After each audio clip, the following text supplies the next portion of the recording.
It's Tuesday night, 8 p.m. live Eastern, and you know what time that is here, live on the SLG network, other social media platforms, and YouTube, my page, Rich Mancuso. All I want you to like, comment, and subscribe. This is Sports with Rich. Good evening, everyone. I'm Rich Mancuso. I'm back this week after a hiatus of last week. Social media being scrolled at the bottom. Like, comment, subscribe. Also, your comments and questions in the queue. Now, that other guy you're looking at hosted the show last week with Robert Rizzo, my young protege. Jason, thanks again for filling in for me. Great job as always. And you're back here 2 weeks in a row. Unfortunately, the Wiz cannot make it tonight, and there's a reason why, and we'll get into that right away. First show he's missed since we started this program many months ago. And our condolences to Robert. I call him the Wiz Rizzo because he is, and his family. This morning, he got the unfortunate news about the passing of his grandfather, 93 years of age. And Wiz was very close to him. I know we talk about him a lot. In fact, the car he drives is the one his grandfather gave him, his first car that he still has. And the Wiz talks about him all the time and how much his grandfather loves the work he's been doing since he got in this business earlier this year with me. And so he's okay. He's with family. And, of course, Jason, we here at the SLG Network and all of us, our condolences to the Wiz Robert Rizzo and his family on the passing of his grandfather. And we wish him all the best. And, Robert, we're here. We're thinking of you. God bless you and your family. Yeah, we certainly are. All the best, all the condolences to the Rizzo family. All right, Jason, with that on the way, with the Wiz in our thoughts, as always, it's like he's going to be here, too, because 2 hours, of course, or more of the program, as always, this week, and we'll get into it with the NFL. We'll have a lot of hockey talk later in the hour. Ashley Sarge, a hockey expert, will be coming on with us, and we'll also, you know what? Because the Wiz is not here doesn't mean we're going to be Nobody Beats the Wiz. We're going to do it, but it's going to be Jason doing it. And with me, and we'll have the fact of the week and all the other rigmarole we do every week here on the program. And, of course, we want you to like, comment, and subscribe, and our social media being scrolled. I write for LatinoSports.com, NewYorkSportsDay.com, and I'm at Ring786 at Twitter, Facebook.com, Rich Mancuso. Jason is a great writer, Jason Schott for BrooklynDigest.com. And, Jason, where do they reach you? BrooklynDigest.org, still covering a lot of all-season Mets and Yankees. Certainly a lot still going on. We'll be talking about that in a little while. But first, let's open up the show. Of course, the World Cup we'll talk about as well. Let's go with the NFL first. We'll go to Week 12, just completed, because the NFL is at that point now where you got to look at playoffs coming up pretty soon. Can't believe, Jason, that the NFL season has just been flying by. As Week 12 concluded, you see the NFC East has teams over 500, all of them. And, of course, the NFC South teams below 500. 3 quarterbacks this past week passed for over 300 yards. Those Cardinals in Arizona that I root for are fading more and more, despite the return of some key players, including Kyle Murray, their quarterback. And the Giants, with 40 million viewers watching a Thanksgiving Day game, including you and I and everyone else, against the Dallas Cowboys in the NFC East. They succumbed to the Cowboys, and the Giants seem to be floundering out of Week 12. And the Bucks, that Tampa Bay game was something else. Brady loses to the Browns in overtime. So, Jay, let's get to it. Let's recap briefly more of Week 12. And let's look at this team in the New York, New Jersey, because I call them the Jersey Jets because they don't play in New York. You know that. A quarterback I had no idea, Rich. I thought they're still at Shea. No. I used to be season ticket holder there, too, at one point, remember? All right. The Jets said, they needed to make a quarterback change. Now the question is, after the performance in the 31-10 win by the Jets over the Bears at MetLife on Sunday, Mike White, 3 touchdown passes, right? He connected with all his receivers, and he's the hero now for the Jets. He was Jason, last year when he played too. He beat Cincinnati in a game, and fans would have been as happy to see him finish last year out too, and then be the starter coming into this year. He's a known commodity. Is he their quarterback the rest of the year?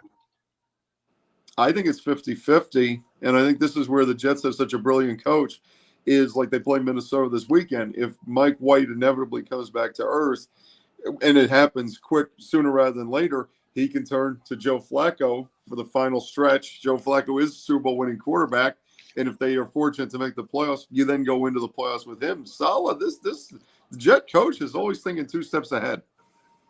But it is not the franchise quarterback.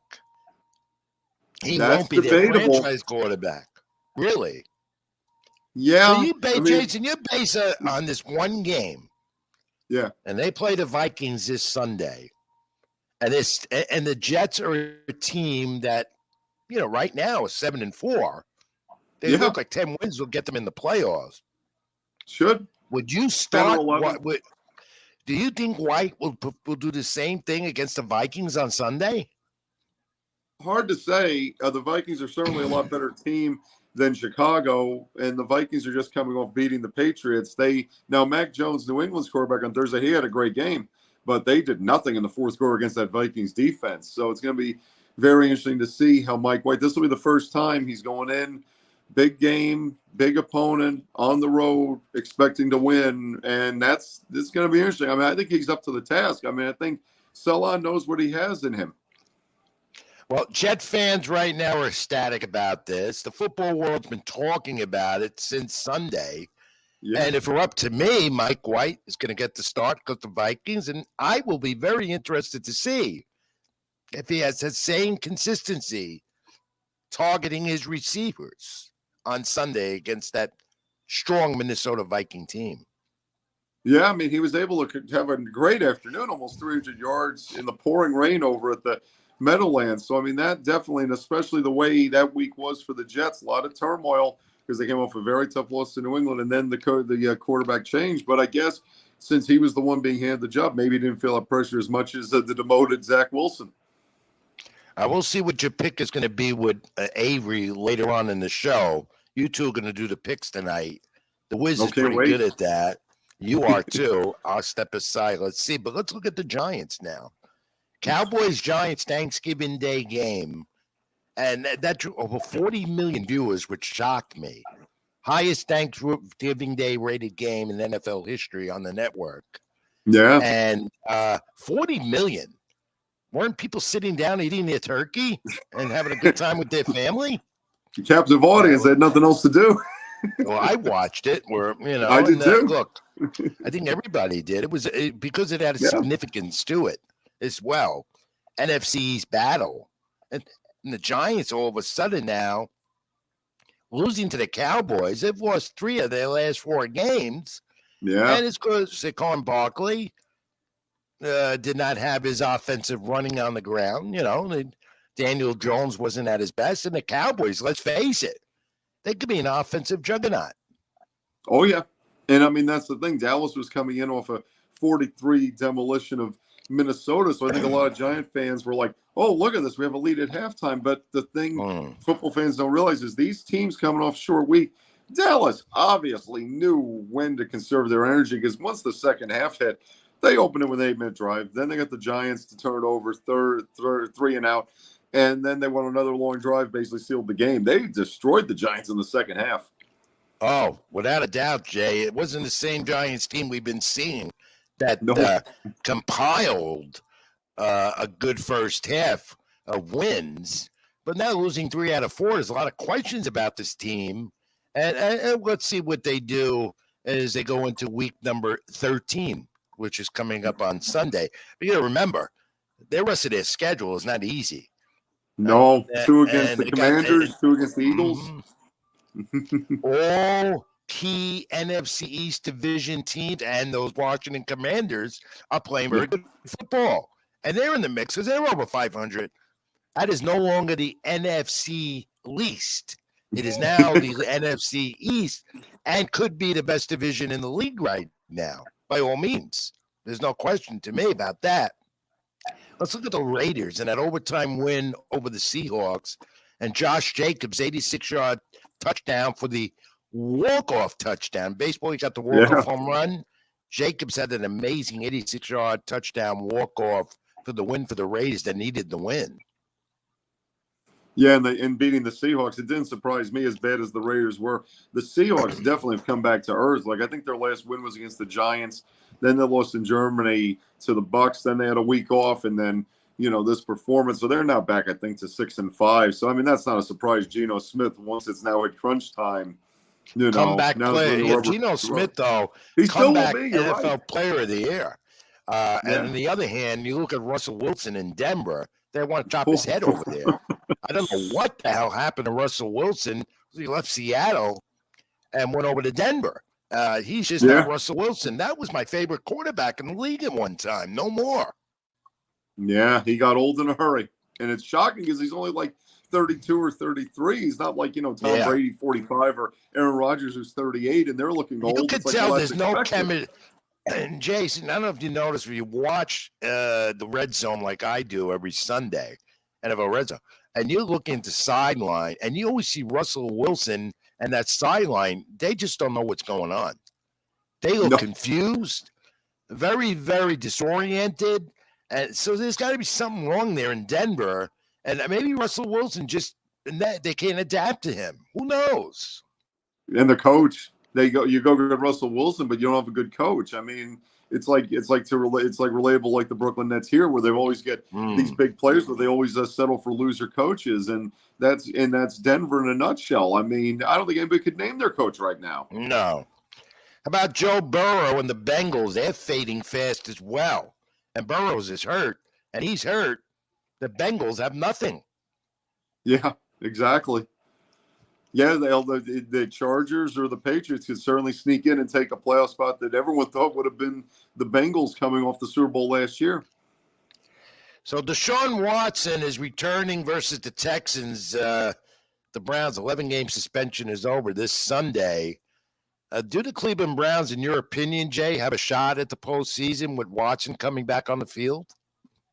It's hard to say. I think it's unfortunate the timing because they're coming off a massive win against Tampa Bay, and Jacoby Brissett was a very underappreciated quarterback who's now been around for a long time.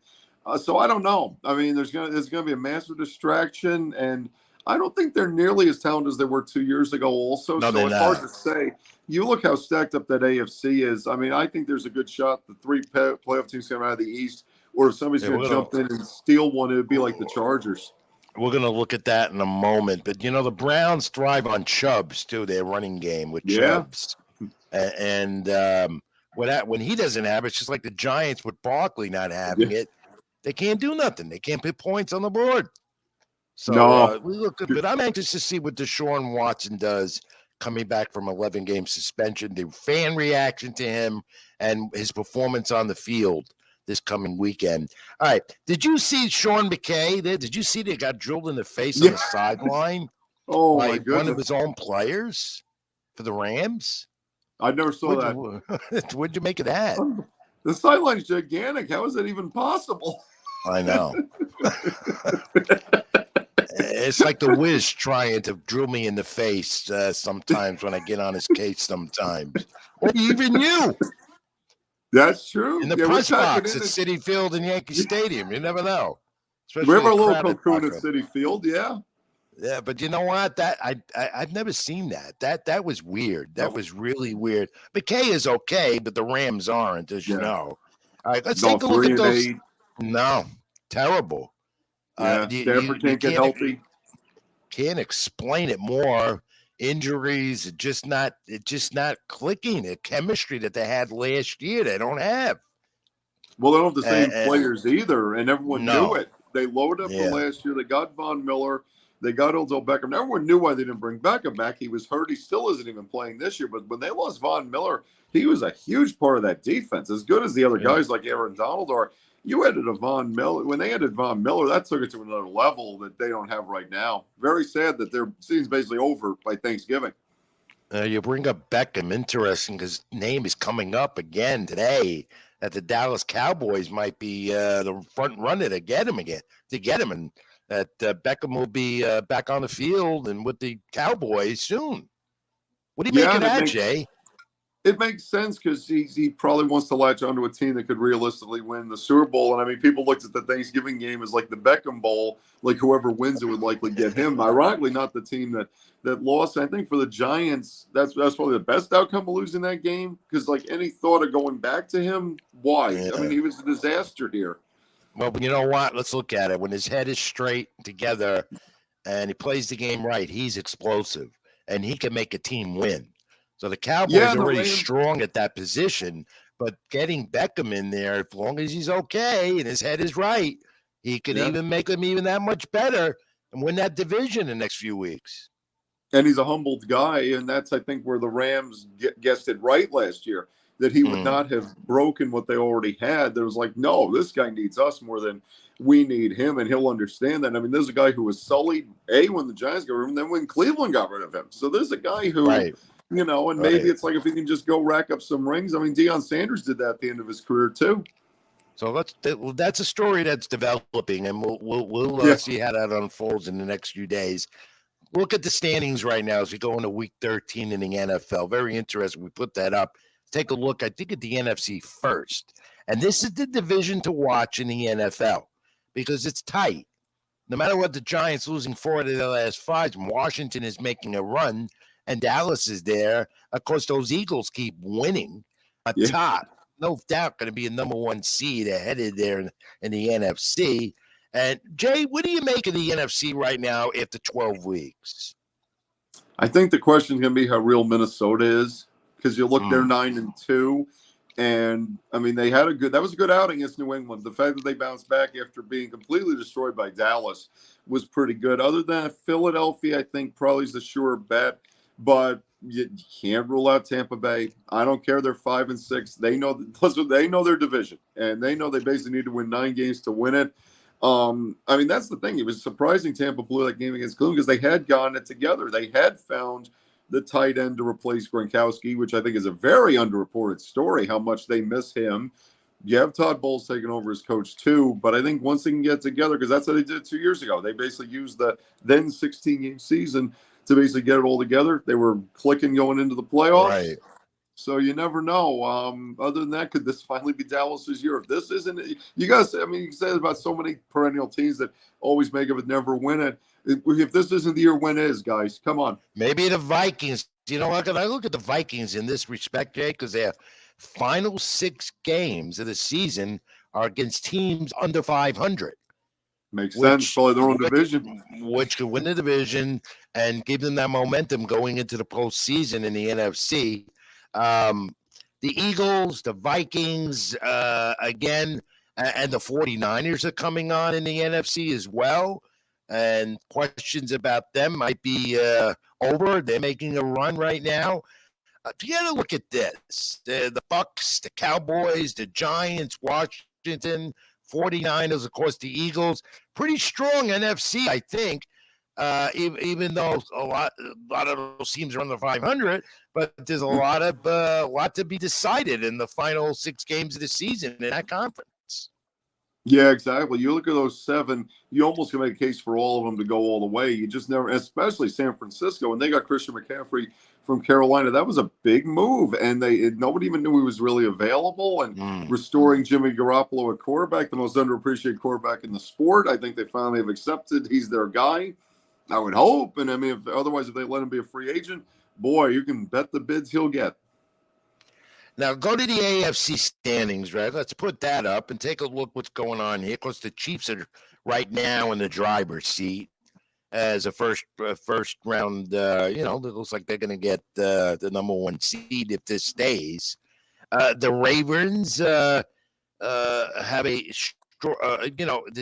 I think the Chiefs play the Ravens in the final week that could decide a lot.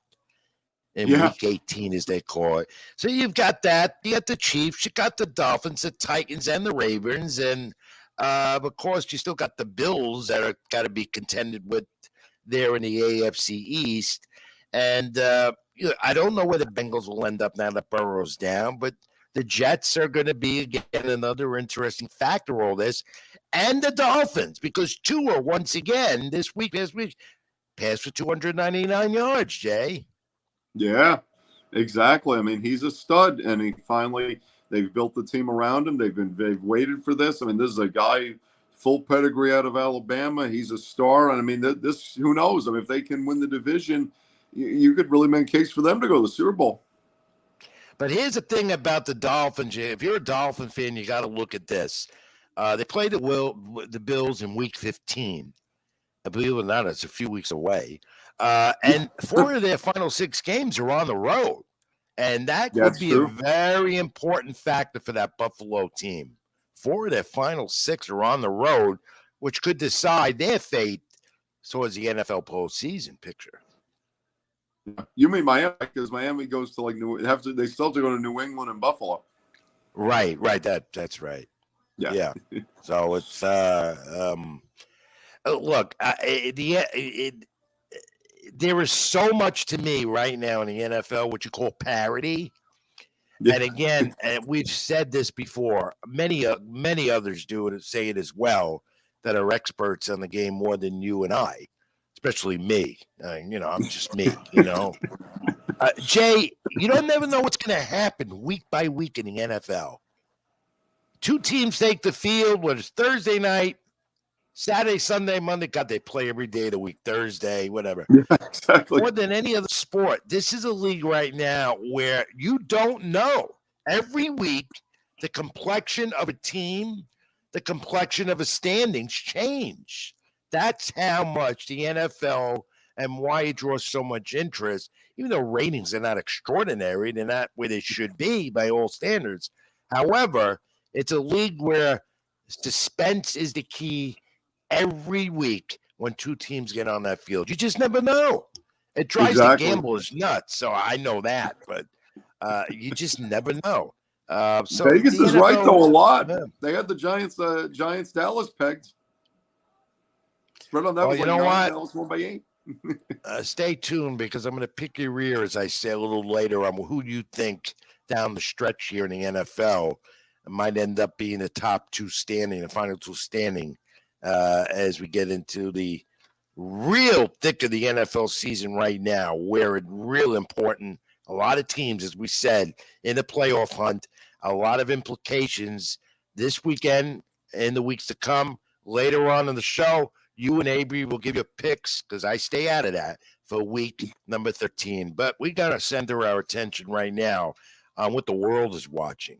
And more so than the World Baseball Classic in baseball, which to me is a total farce, because they play it in March when teams are in spring training. It doesn't have the magnitude of this. Every 4 years, the World Cup, all the nations together. Now, though there's a lot of controversy in Qatar, and we know what's going on, and I'm not going to talk about between the beer not being sold and all the money involved with that, and the political things that have been going on, this policy, that policy, what the USA team did, whatever. I'm not going to go into all that. Who's right, who's wrong. It's still the premier event every 4 years.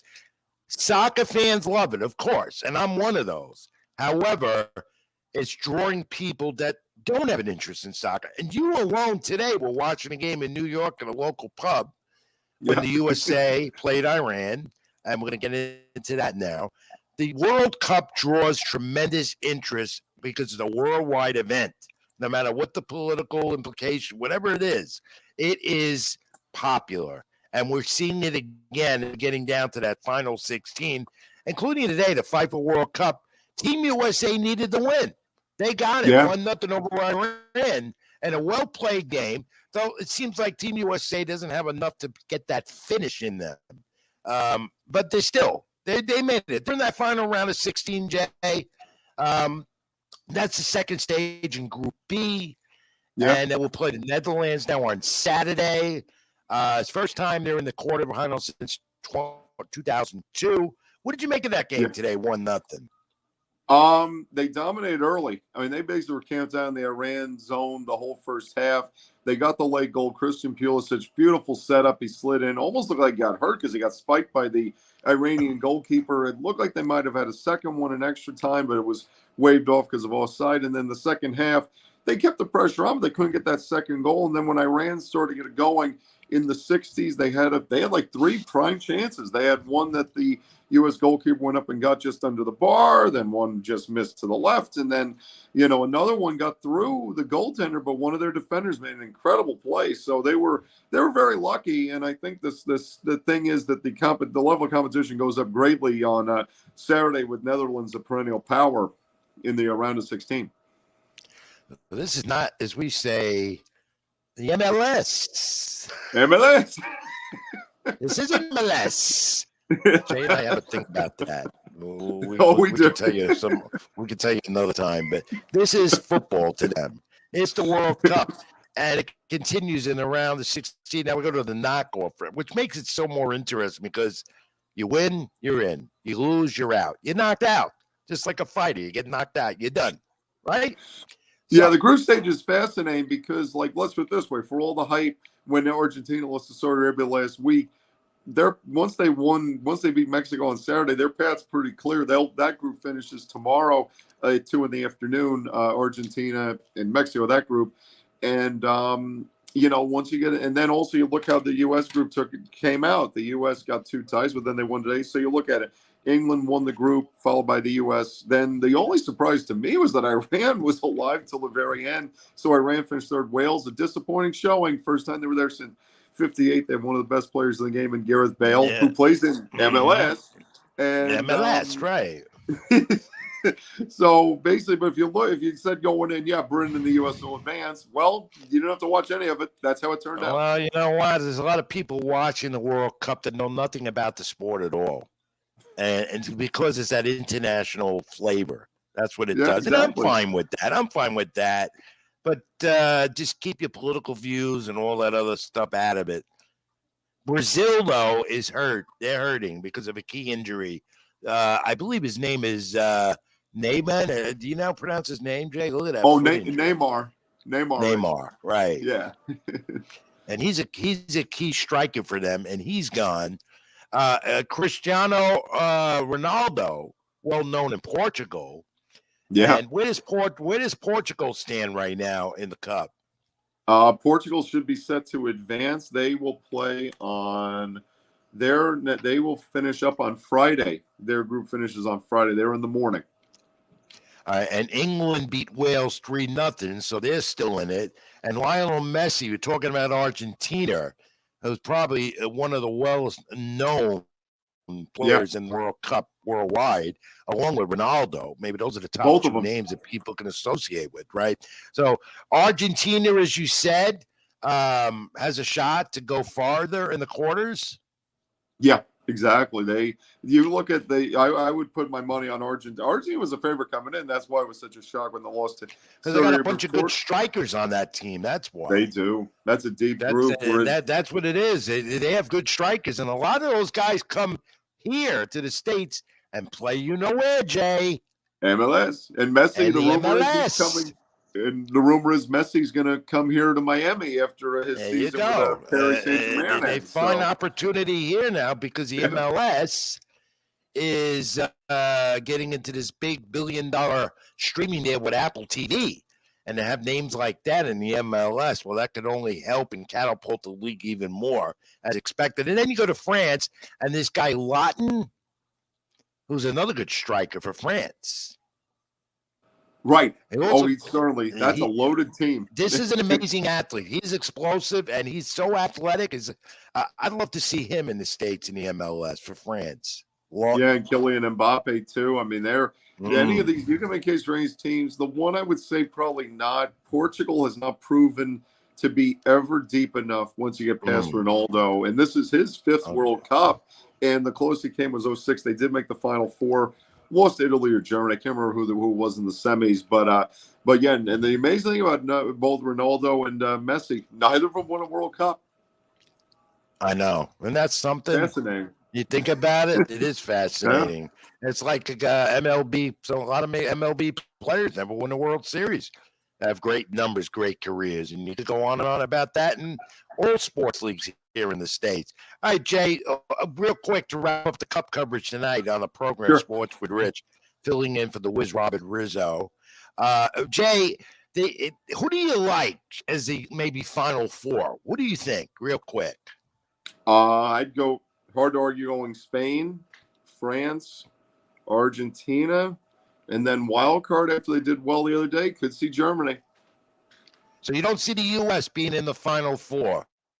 The U.S. will be lucky to beat Netherlands, and then maybe if they make the final 8, that would match the performance in 02. If they do that, because there's such a young group, it would build up to 2026 when we're hosting it along with Mexico and Canada. So, I mean, and the main takeaway the U.S. getting out of the group was there was concerns if they blew it, Greg Berhalter, the coach, would have been let go, and they would have gone and got Jesse Marsh, the old Red Bulls coach who's now in Leeds in England, and there's a couple of his players on this U.S. team. So Berhalter, the biggest winner today, no doubt.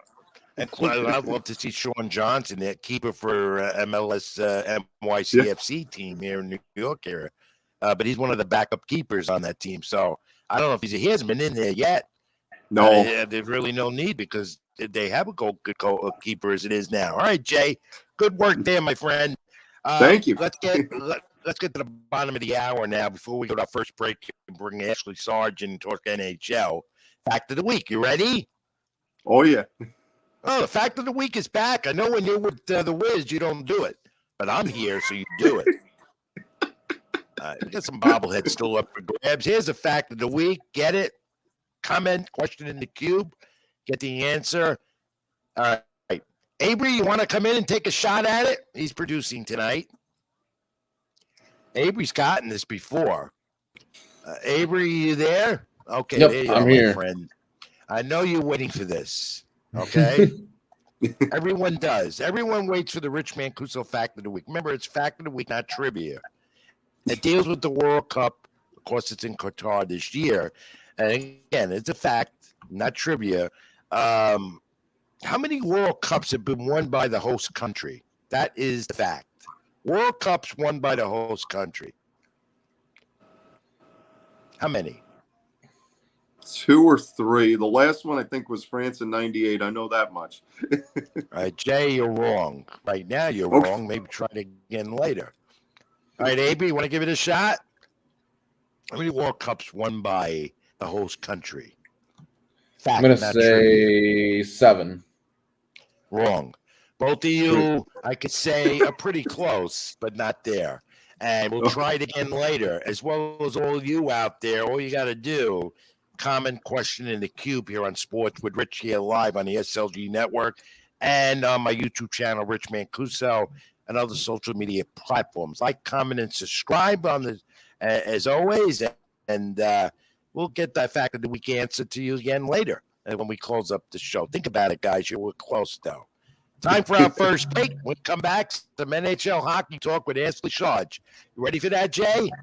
Oh, yeah. Go Devils. Let's take this brief break, brief timeout. We'll be back after this. This is Sports with Rich. I'm Rich Mancuso. That's Jason Schott. BrooklynDigest.com, filling in for the Wiz Robert Rizzo tonight. Back after this on the other side.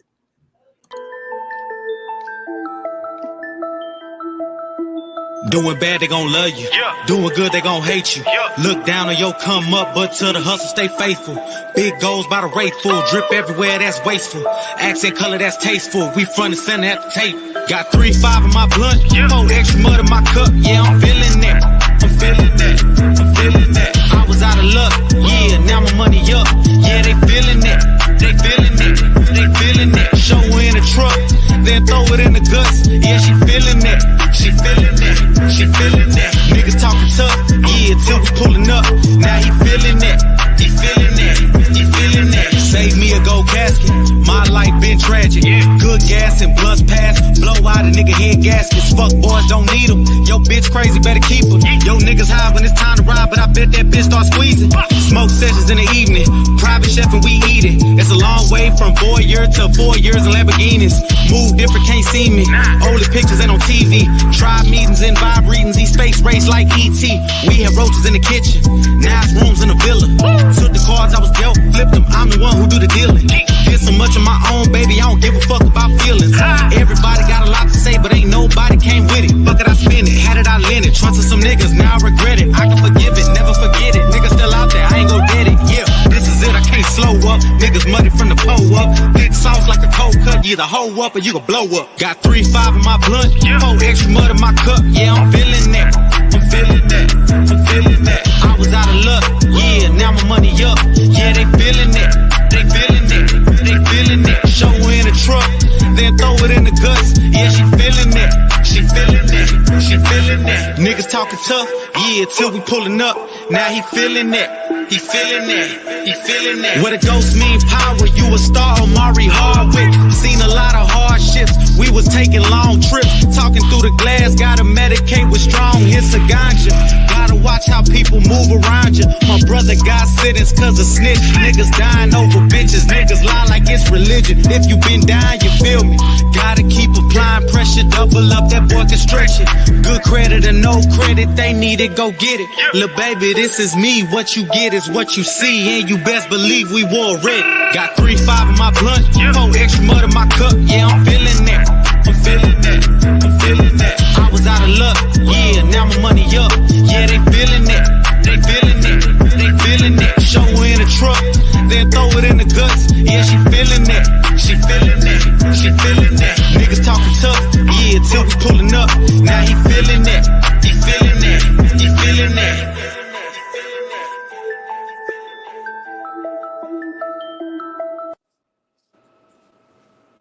Do support our sponsors here at the SLG Network, including here on Sports with Rich, live every Tuesday night, 8 p.m. Eastern. I'm Rich Mancuso, and there's Jason Schott, BrooklynDigest.com, filling in for my young protege and co-host, Robert the Riz Rizzo, who unfortunately couldn't be with us tonight because of the passing of his grandfather. Again, our condolences to the Wiz and his family. He'll be back next week.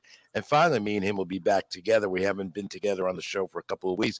Good to have Jason back in the saddle with us. He did a good job hosting for me last week, and he's a regular on this program now. And Jay, that seat is yours, and I think you've earned it. And I thank you again for being here. Okay? Oh, thank you, Rich. I appreciate that. And like you said last week, I have a lot of energy. I'm doing the best I can. You know, everybody thinks I'm in, I'm getting old. You know how it is. You're a young guy too, so thank you. Dinosaur with energy compared to me. That's true. That's true. All right, comment, subscribe, everyone. I'm at Ring786 on Twitter, Facebook.com, Rich Mancuso. Jay, how did they reach you when your great columns on Brooklyn Digest? Yeah, brooklyndigest.org, and then they can find me on Instagram at BK Digest. Good job. Please read his content. Is very, very good and informative every day on Brooklyn Digest. Let's talk NHL on the program now, the National Hockey League, which we very rarely do. And we're going to do a lot of it in the next 20 minutes or so. And I'm bringing in a guy who knows the NHL inside out. I've known him for years. Great colleague, Ashley Sarge. Maybe let's get him in. Let's get him in the cube. He's with the 24/7 source. Hey, Ashley. All right, Ashley, I have not seen you in a long time, pre-pandemic, before. Yeah. But this is Mr. NHL, and he's been around the business as long as me, Jay, and you know him as well. And Ashley, first of all, how you doing, my friend? Good to see you. You too. Less hair. You see, I'm catching up to you. Oh. I know somebody else had to say that tonight, and you did. Part of getting older, my friend. Yeah. All right, Ashley, a 24/7 source, and you also you do a lot of radio with the NHL. You've been here and there, TV as well. People can find your work also on Facebook and other social media platforms. You're very active there as well. Let's talk NHL. I'm do the best I can with it. Jay knows. Jay's more into the league than I am. I know some about it, but not like you guys. But let's get to it. Skates, right? Rich, it's boxing on skates, right? See, it works both ways, my friend, doesn't it? Right. Ashley, usually you'll find him at a hockey orbit in an arena. Tonight he's not. Let's get right to this team. There's a little interest in the New York, New Jersey, across those Devils, off to this great start. 16 of their last 17 wins, and Jack Hughes, the youngster. What do you make of this Devils team, Ashley? Why are they off to this great start? Can they keep it up? And what about Hughes? Well, the first thing is goaltending. They didn't get any goaltending last year. Guys got hurt. Blackwood is still hurt. Couldn't stop a puck. So that's one problem. You can't win if you don't stop the puck and don't put, when the goal goes in, it's points, as you know, just like in soccer, goal go, it's a point. So anyway, so that's the one thing. Vitek Vanacek, who they signed as a free agent from the Washington Capitals last year, has stopped the puck. Adrian Schmid, the rookie German guy, he stopped the puck. They got good defense. Defense is shaped into good shaping with the signing of Brendan Smith, Ryan Graves, and the acquiring of John Marino they got from Pittsburgh in the Ty Smith trade. Guy is playing really outstanding. So there's three things right there that you can put your hat on that the Devils are doing well. Plus getting rid of PK Subban, what didn't hurt either. This guy is not a guy that is a winner. It's all about me, me, me, me, me. By the way, PK did want to play this year, just nobody wanted him. That's just from the inside. Anyways, They seem to be a team. Yeah, and they seem to be a team that's very interesting to watch. They command the puck real well on the ice, and they know how to defend the puck as well. And I've been watching them more in the last week. And I'll tell you, right now, they look like they're the team to beat. I just question how much this can continue, as I said to you, Ashley. You seem to be very high on them, though. Well, they got themselves off to what we call a good lead. So they got themselves good bonus points. Well, 2 points for a win. So they got themselves enough points if they do go into a bad streak, which they will. Hopefully it won't be a catastrophe. It'll be just a bad streak. Plus, Hughes is really matured this year. Plus, a lot of people have told me, I've asked scouts, the Devils happen to be the fastest team in the league. They turn over the puck. They move the puck very quickly. And they become one of the fastest teams in the league. Another guy that people should look at is Uger Sharon. Let me get it pronounced right. Sharon. You do that better than me because I can't pronounce a majority of those names. I'm bad with names as it is. NHL names, forget it. Sharon Golioff. I screwed his name up. Anyways, he's played really well. He's been a big surprise for them. He's had 2 goals last night. He's had 8 goals on the year. He's a fast guy. He's got a good shot. So he's another guy that's surprised. Their fourth line has been really good with Michael McLeod at faceoffs, Miles Wood, who's Randy Wood's kid, who played with the Islanders back in the 80s. And then Thomas Tatar is a good goal scorer. They picked up Eric Hall as a free agent. He plays on that second line with Hughes. And like I said, Hughes has been really matured, and really now the game is really – and they haven't suffered a lot of major injuries either. They had a lot of injuries last year. Dougie Hamilton, their top defenseman, hasn't got hurt yet. So that's the thing. And then they don't lose. They won 10 straight on the road now. They haven't lost since October the 13th when they lost to Philadelphia 5-2. That was opening night too. Yeah, that was opening night. And they haven't lost much since, except to Toronto. Yeah, that was it. Ashley, are you in the hockey world surprised about this start? Did you expect this? No, not at all. I thought they'd be a little better than last year. Obviously, last year didn't make the playoffs. And they weren't that good last year. I thought they'd improve a little bit, but not to this extreme. Not when you're in first place with 34 points and on top of the division. I didn't expect this. This is like came out of that, and they're playing, and it's really good hockey to watch. People should go out and watch them play. How big was the win last night at the Garden for them? That's a team going the other direction. The other team, everybody thought the Rangers are going to be the Stanley Cup champions this year. Yeah, Saturday afternoon. Saturday afternoon, they had a 3-1 lead. Goals are up in the NHL. I read that somewhere this afternoon. You were coming on. I want to show I had some knowledge about the National Hockey League. Goals are up in the NHL this year, but not for that Rangers team. The Rangers can't drive the puck. Am I right to say that? Well, they're not getting big deals out of Panarin. Hadn't scored in like 12 games till yesterday. He's asleep. There's a bit of John's not having the year he had last year. Kreider's not having. He had 52 goals last year. He's got how many goals this year? He's got 11 goals this year. So they're not at the pace that they were last year. They're not playing as well. Shosturkin's having a mediocre year. He's letting in some soft goals. He even said it yesterday that he's not playing. He's playing BS up to his not playing to his Vezina potential from last year. So when the goalie doesn't win you every night in the games, that's when you run into problems. They're not in a playoff spot right now. They're under. I mean, they're not far behind. They're only 2 points out of that last spot with Pittsburgh, and we're only a quarter of the way through. So a lot can happen in the last. They can go on. Sure. They can go on a run. They can go on a big run like the Devils did. How about the Islanders, the other team in New York? 3 hockey teams in the New York area. That's a lot.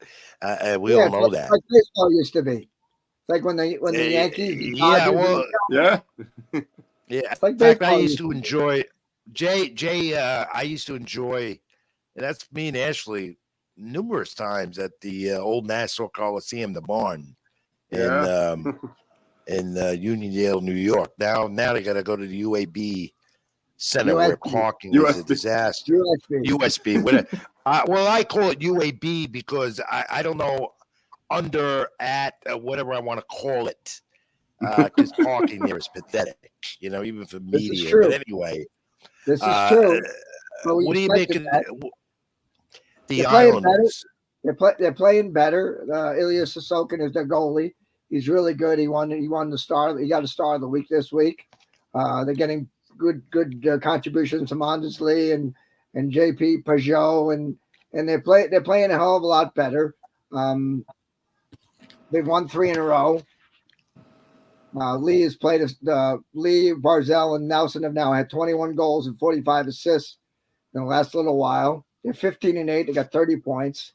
They're in a playoff spot. They're in second place behind the Devils. So they're playing well. They went to the conference championship. Not last year, they didn't make the playoffs, but the year before that and the year before that, they went to the conference championship. They changed coaches. They got Lane Lambert, who used to be a former Ranger Detroit Red Wing player. He was an assistant coach under Barry Trotz in Nashville and in Washington, and now he gets a chance to run his team, and we'll see with them. The goaltending you bring up Trotz. Why didn't that work out for them coming off the what I heard from insiders? What I heard was he wanted to get an extension because this was the last year of his contract, and Lamoriello told him no, he's not getting an extension. So they decided to part. They decided to part ways, and he had an offer for Winnipeg. He was going to take it, the Winnipeg Jets, and he decided to take it easy, get paid his last year in his contract, and see what else is out there. Paul Maurice is in Florida. He was in Winnipeg. He got burned out, and now he's in Florida because of the Joel Quenneville situation. He was coaching Florida, and he got had to be let go because of the sexual stuff that went on in Chicago with the player. So I don't want to get into details of that. That's pretty horrifying. We try to avoid that. It's a pretty horrifying situation that goes on, and it doesn't happen too often in the NHL. So I think the Islanders will make the playoffs. I think the Rangers will be touch and go. And I think if the Devils don't go into any bad streaks, I think they'll also make the playoffs. Interesting, Jay. Jay, I think you had you brought up a point to me off the air earlier, and something with Ashley. It had something to do with the league. Go ahead, Jay. Just basically, how the Devils were basically like they were the toast of the sport for 20 years. I mean, they were the epitome of greatness. And then once like Martin Brodeur retired and he was like the last of that group to retire. Ever since then, they've only made the playoffs one time in the last 10 years. And you spoke about goaltending. Basically, they really finally found a replacement for Marty Brodeur. Yeah, that's true. They didn't have a replacement for Marty Brodeur. They went through a lot of different guys and nobody could handle it. They went through management, went through coaches. Lindy Ruff now won his 800th game. He's really a solid coach. He's very underrated and a very solid coach. And he's very good with young players. Really is. He's really good with young players. So that's a key there. They've got, like I said before, they got a lot of good lot of good young players that are maturing at a maturing level, like Hughes. Hughes is now in his third year. He's kind of learned the game, as the players like to tell me, the game has slowed down for them. The game is now the game has come to them, is the phrase. So he's having an outstanding year. Nico Hischier, their first round pick, was their captain. few years ago. He's starting to play a lot like a guy named Pavel Datsyuk, who was in Detroit. He's starting to play that well. And then they got this other kid they drafted 3 years ago, Dawson Mercer, who plays the right wing with Hughes. He's also having a good year. And then a guy like Damon Severson, who's not a 1 or 2, he's playing the third defensive pair now. He's in a slot where he should be. Exactly. So all those things. He's been around for years. That's why they're playing well. Yeah. And that's why they're playing well. They got the guys in the right spots doing the right things. Winning 13 in a row was something that that you didn't think would happen. But how about the Oilers, Ashley? The Oilers and Connor McDavid and his play for that team. And Draisaitl and Evan Boucher, who scored last night, another game, who scored again. He's got 3 goals in 2 games. This kid was a first-round pick. He's got quite a shot. He doesn't use it, but he's got quite a shot. And we'll see about their goaltending. Scott Skinner and Jack Campbell. Jack Campbell's had a mediocre type of year so far. So we'll see what happened with them. There's a lot of better than. Are they better than last year or about? I don't think they're better. Like I don't think the Rangers are better than they were last year. Rangers had a bunch of free agents. They acquired Andrew Kopp, Tyler Mott, a couple of guys that they took last year that I think that they missed. I think trading Ryan Reeves was a mistake. Ryan Reeves wanted out, unfortunately, but I think that's gonna come back to bite them in the ass because Ryan Reeves is a guy that makes you a foot taller, an inch higher because of his physical prowess. And I think if they get to the playoffs or down the stretch, I think that's gonna be a part that they're gonna miss the Rangers. How concerned are you about Jack. Gallant? Gerard Gallant led Las Vegas' expansion into the Stanley Cup Finals. The next year, I think they didn't even get out of the first round. Then the following year, he was fired halfway through. Do you sense that he may not be here as long as people would think? Yeah, I think so. I don't know what it is. He's a really good coach. He really is. He's a tremendous coach. He's better than the last guy who's now in San Jose. And you see what they're doing in San Jose. They're having a terrible year. So I didn't think much of the college coach. We're talking about Quinn. I didn't think much of. I don't think much of him as a coach. I think I thought that was a bad hiring from the beginning. I didn't think that was going to work out here in New York. So did I. So did I. But the general manager at the time, Jeff Gordon, had a Boston connection, so that's where that came from. So, anyways, Marty St. Louis is doing well. Congratulations in Montreal. But anyways, getting back to what you wanted to ask me about Gallant. Yeah, Gallant is a good coach. I think they're still living on last year a little bit. I don't think they've gotten them out of their own way. Like I said before, I don't think Kreider or Panarin. I think Lafreniere is having a sophomore jinx. The first round pick of 2010. I think he took a stupid penalty he took 2 stupid penalties. Took a stupid penalty against the Oilers on Saturday afternoon, cost them the game. And he took another stupid penalty last night against the Devils. So either he's going to bench him or he's going to have to learn. So that's another guy that's not having a really good year. Sammy Blais, the guy who plays in the 4th line, got hurt in game number 4 or 5 last year, missed the whole year with a leg injury. He's starting to come back. So there's a lot of things with the Rangers that that they're not doing as they did last year. Ashley, they're all in that metropolitan conference, and I think that also confuses division. People, division. See, division. When they did all that, it just made things more confusing for me. Because I'm not an NHL, I mean, let's face it. I'm trying to bring you all from the dark side, Richie. I really am. You know me. I get more. I told you. I told you it's boxing on ice. Boxing on ice. Well, tell them it's soccer on ice. They'll really get them going. You know the old story? I went to a boxing match and a hockey game broke out. That's right. I think less fighting in the NHL, less brawling. I'm all for that. I got to ask you though before we go. I want to look at the Bruins because that's an interesting team as well.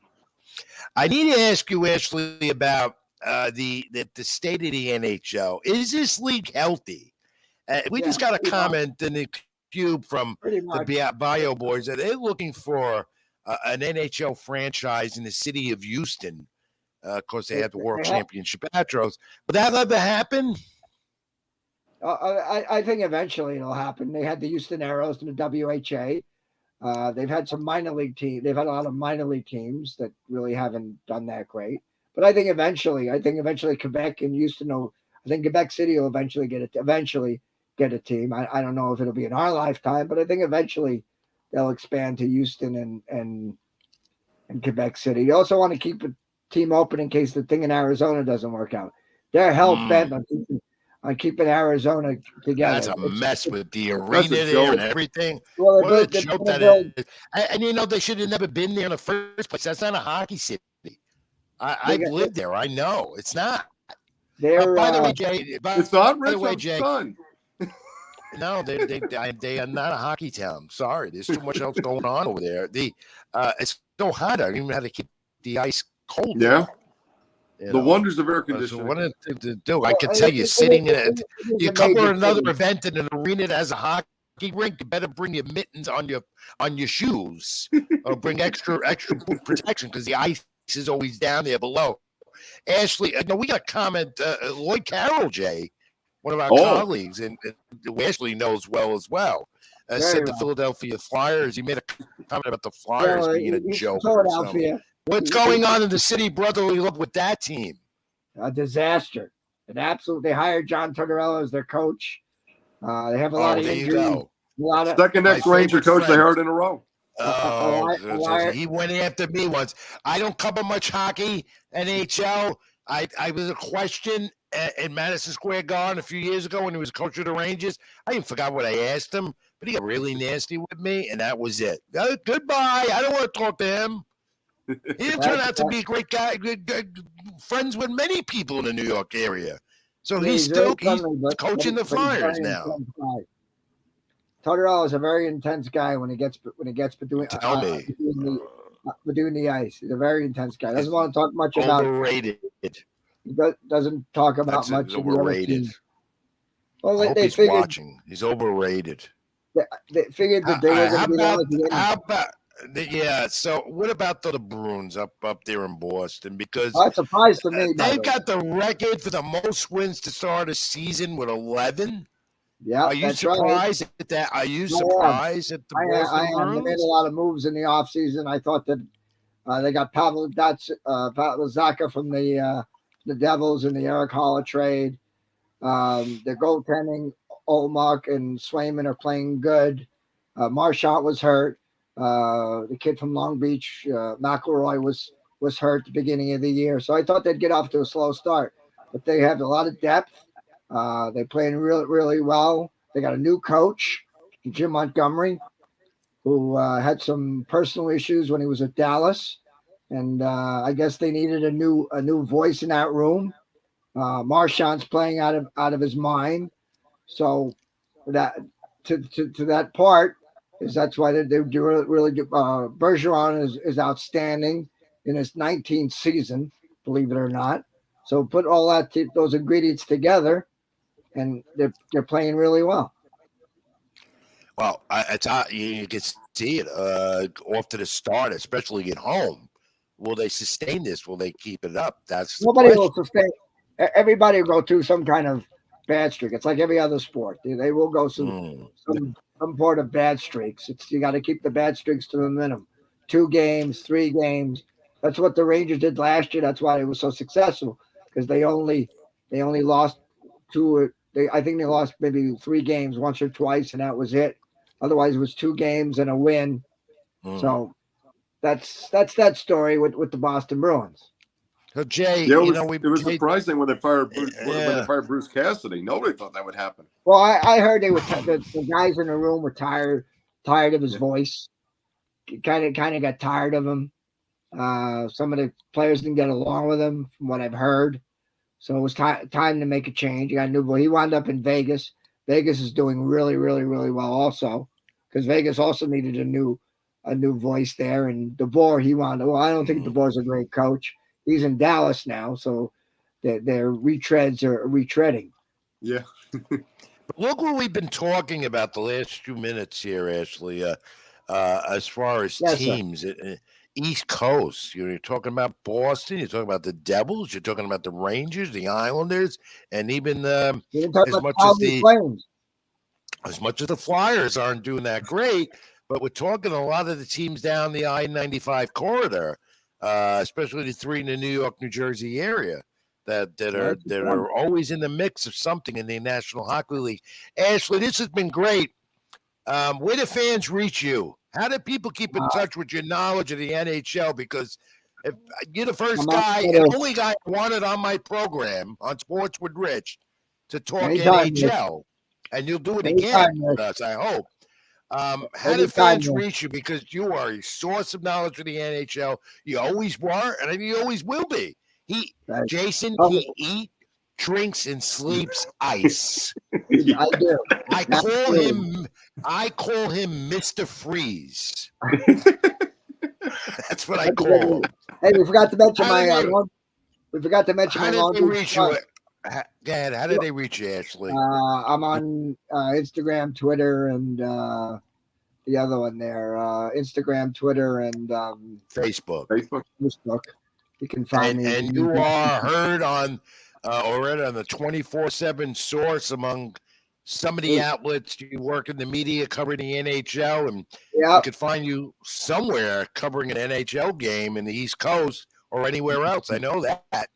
And the Long Beach Sharks in the North American 3 League, I broadcast their games on Hockey TV. So okay, hey, where did we get to hear that? How did the fans tune into you? Hockey TV. All right, Jay, write that down. I got to remember that because I know he's a wealth of knowledge, and I haven't heard him call a game, but people have told me he is really phenomenal with it. So I'm sure. And you know what, Ashley? There you go. That's my friend. That's what I want to hear. College of mine almost 40 years. I know this guy. You know him pretty well, a long time as well. He's a credit to this business. Knows the NHL. He knows all sports, but that's his, we specialize, and that's his specialty, and he does it real well. Ashley Sarge, my friend, good reacquainting, good having you on the program, and we'll have you on again, my friend. Stay good. Stay good. Stay knowledgeable. Mr. Freeze, stay warm. Yes, sir. Anytime. Thanks for having me. Thank you, Ashley. Keep it in the ring. Ashley Sarge, 24/7. He is a National Hockey League expert, Jay, and there you go. We went around the league a little bit, and if you want answers, there you go. There you go. And I'm glad we did that. We don't do. He could have keep it in the rink.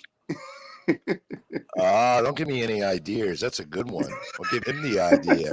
We ought to talk at the boys at the SLG Network about getting him a show here. Oh my God, that'd be great.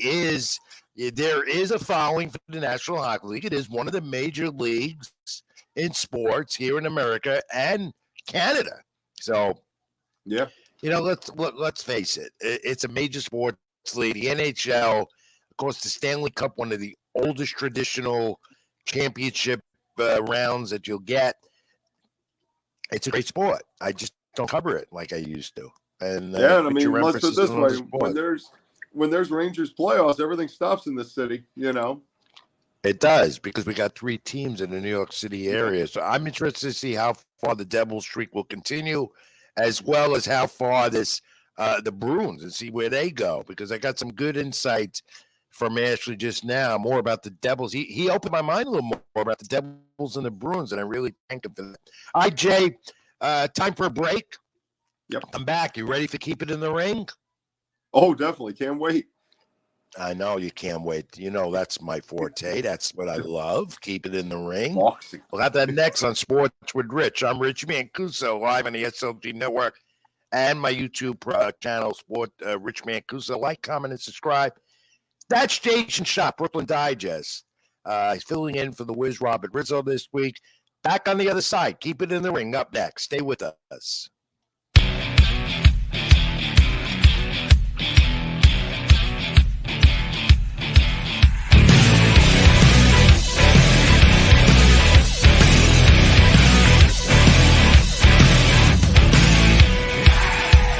The door and keep your eyes shut. The lights flicker, there's evil all around us. No one's safe from the nightmare.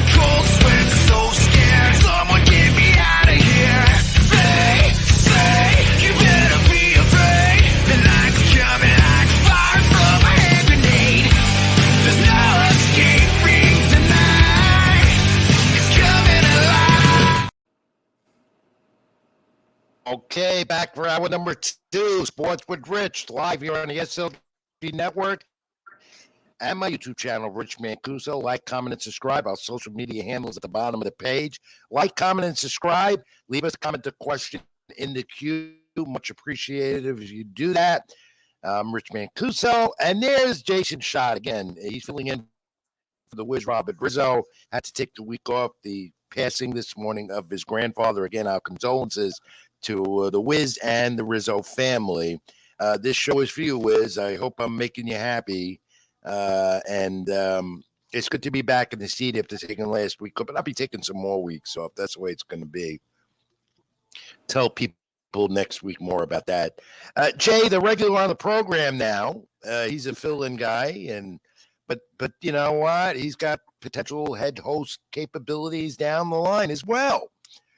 And Jay, you ready to keep it in the ring with me? Absolutely. Let's do it. We're going to start with some pro boxing quick, and then we'll get to the wrestling segment. And let's look at Regis Progress and the 140-pound division getting interesting. It is one of the top divisions in the sport. He successfully won an 11-round stoppage. He's now a 2-time champ. He did it this weekend. He defeated Jose Zapata.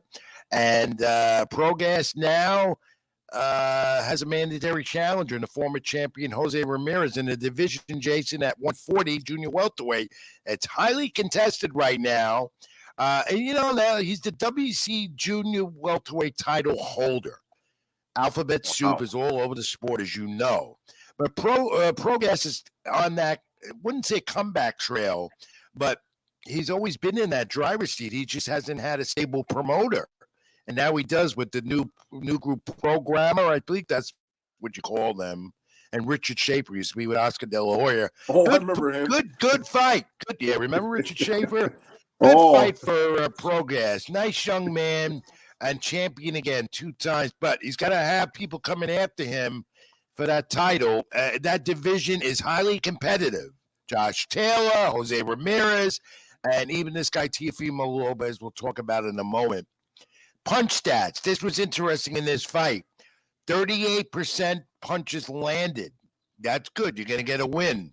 He landed 81 jabs. That's good. That's how you get the win. And he did it in the 11th round and ahead on all scorecards before the stoppage. Good division, 140, shaping up. You've got guys from 135 that move up there, and we'll talk about that.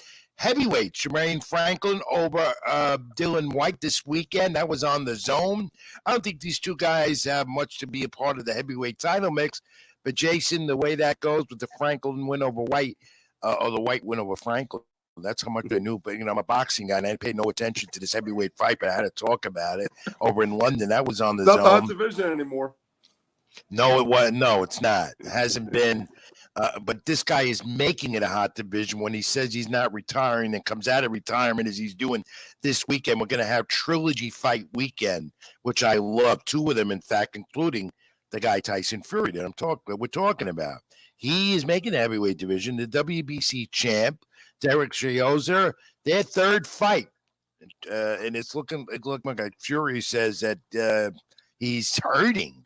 And his last fight with Deontay Wilder, he said he broke his hand, his wrist, his arm has been a mess, both arms, and why he had to take the time off. He's been fighting hurt, but how much longer does he go? He wins his fight, the trilogy fight with Chiozza on the Zone, ESPN Plus this weekend, and out in London.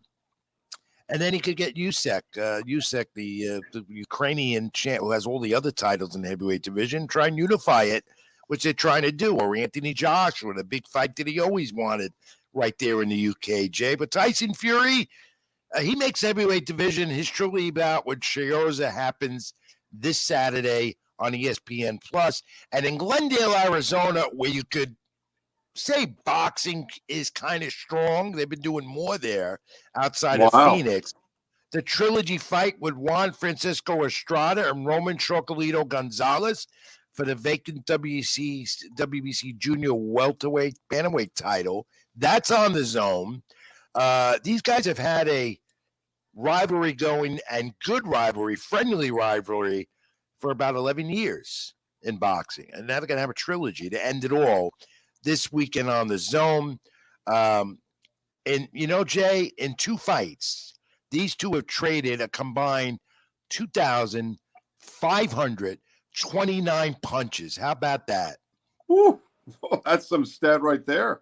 Yeah, that's right. That's why this is a trilogy in the making and a good one. A lot of punches thrown, and we'll finally have a decisive winner for a title. 2 trilogies in 1 weekend in boxing as we end up the boxing calendar for the year. Looking forward to that. And looking forward about a week from Saturday, Madison Square Garden in New York, talking about Teofimo Lopez. My column on Teofimo Lopez posted right now on NewYorkSportsDay.com. At Madison Square Garden, a week from Saturday, his second fight at 140 is a junior welterweight. He wins this fight. He'll have a shot, once again, to be a champion. He wants to take over this division as well as he did in the lightweight division when he defeated Lomachenko, his adversary. Again, you can read it on NewYorkSportsDay.com. Madison Square Garden ready for Teofimo Lopez on ESPN a week from Saturday. Teofimo's second fight at 140 where he feels more comfortable. And Terrence Crawford, also WBO welterweight champ at 147 in 2 weeks, getting ready to defend his title, and we'll probably see him in hopefully, who knows, Earl Spence Jr., Jay. That's been the fight they talk about. Oh, man, that is massive. Yeah, if that happens, I don't know when they're going to do it. Hopefully they'll do it soon, but they're talking that after this, both guys, when Crawford's going to fight, I believe, Keith Thurman, and both fights work out the right way, and they'll finally get it together with the networks and whatever. It's a mess. You know how boxing is. Yeah, it's not as easy as just turning HBO on Saturday night anymore. No, it's not. No, it's not. All right. That arguably was the best production in sports television, those HBO boxing matches. I know. That's what made it. And everybody tried to follow, and HBO was the best. They were the cream of the crop. It was sad to see them go. But, Jay, as I tell the Wiz every week and everyone out there on the program, we're just building to major fights in the new year. There's going to be a lot of them. Crawford Spence, one of them. And you might see Lopez in the mix. And Devin Haney maybe coming out of 135 to challenge someone at 140. He's the lightweight champ, undisputed right now. And, of course, you can have Ryan Garcia and Gervonta Davis at 135 going at it, or the catch weight. That is the fight everyone wants to see. So we'll keep you updated here on the program. And you could read what I write on LatinoSports.com. NewYorkSportsDay.com and Jay and BrooklynDigest.com. Doesn't do much boxing, but I'm going to get you back in the ring, Jay. Oh, yeah. I covered it for a few years when they opened Barclays. Oh, I know you did. It was great at Barclays Center. Nice meals, nice. Yeah. You got to get back in the mix with it, Get back there at ringside with us. I haven't done as much lately either.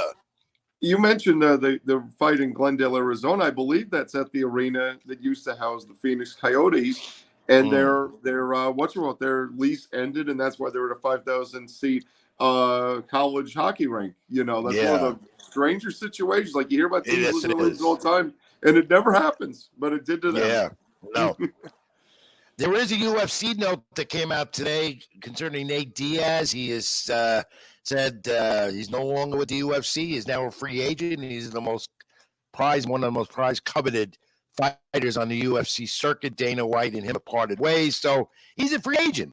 Let's see where that goes with Nate Diaz. They always look at Nate Diaz in the UFC. Controversial, but a good fighter. Now he's a free agent. All right, Jay, you ready? We're going to keep it in the ring now with some pro wrestling. Let's bring in Kevin Wilson. Ray is on the sidelines again this week. We wish him well. And Kevin, are you there, my friend? Yes, I am. You guys can hear me, right? Yes, hey, I hear you well. Reverend Kevin, welcome to the program. First time. Thanks for pitching in for your partner, Ray, who's out and recovering nice from some type of surgery, but we wish him the well and hope to get him back on the program real soon. In the meantime, Kevin, you have the podcast here on the SLG Network. What day is it, the name of it, the time, and so forth? So me and Ray, we do 2 podcasts each week. Because of his shoulder surgery, we haven't really done a ton of work. but we have Mondays, the BJD podcast at 8 p.m., and Fridays, Off the Top Rope to Pro Wrestling, the premier destination for all things pro wrestling on the SLG network. That's 8 p.m. on Friday nights. Both live. I'll come on sometime when I'm free. We'll make the time. It's an open to get invite. on before the end of the year, and we'll talk, keep it in the ring, some old stuff, some new. Speaking of the new, the Bloodline. Would you make? You know, I thought Monday Night Raw last night. Jay, jump in whatever you want, Jason, because I know your wrestling is just like the Wiz. You could care less, but I know I got to do it. I worked in the industry a long time.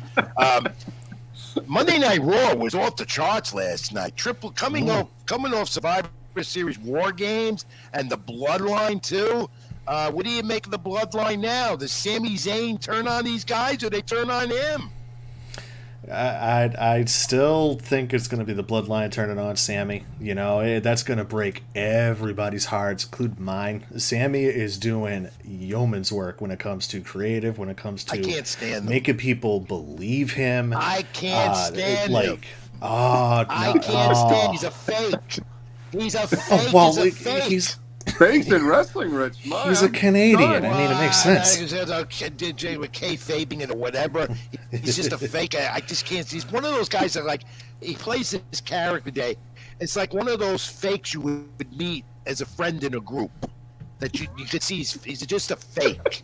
Try some hard.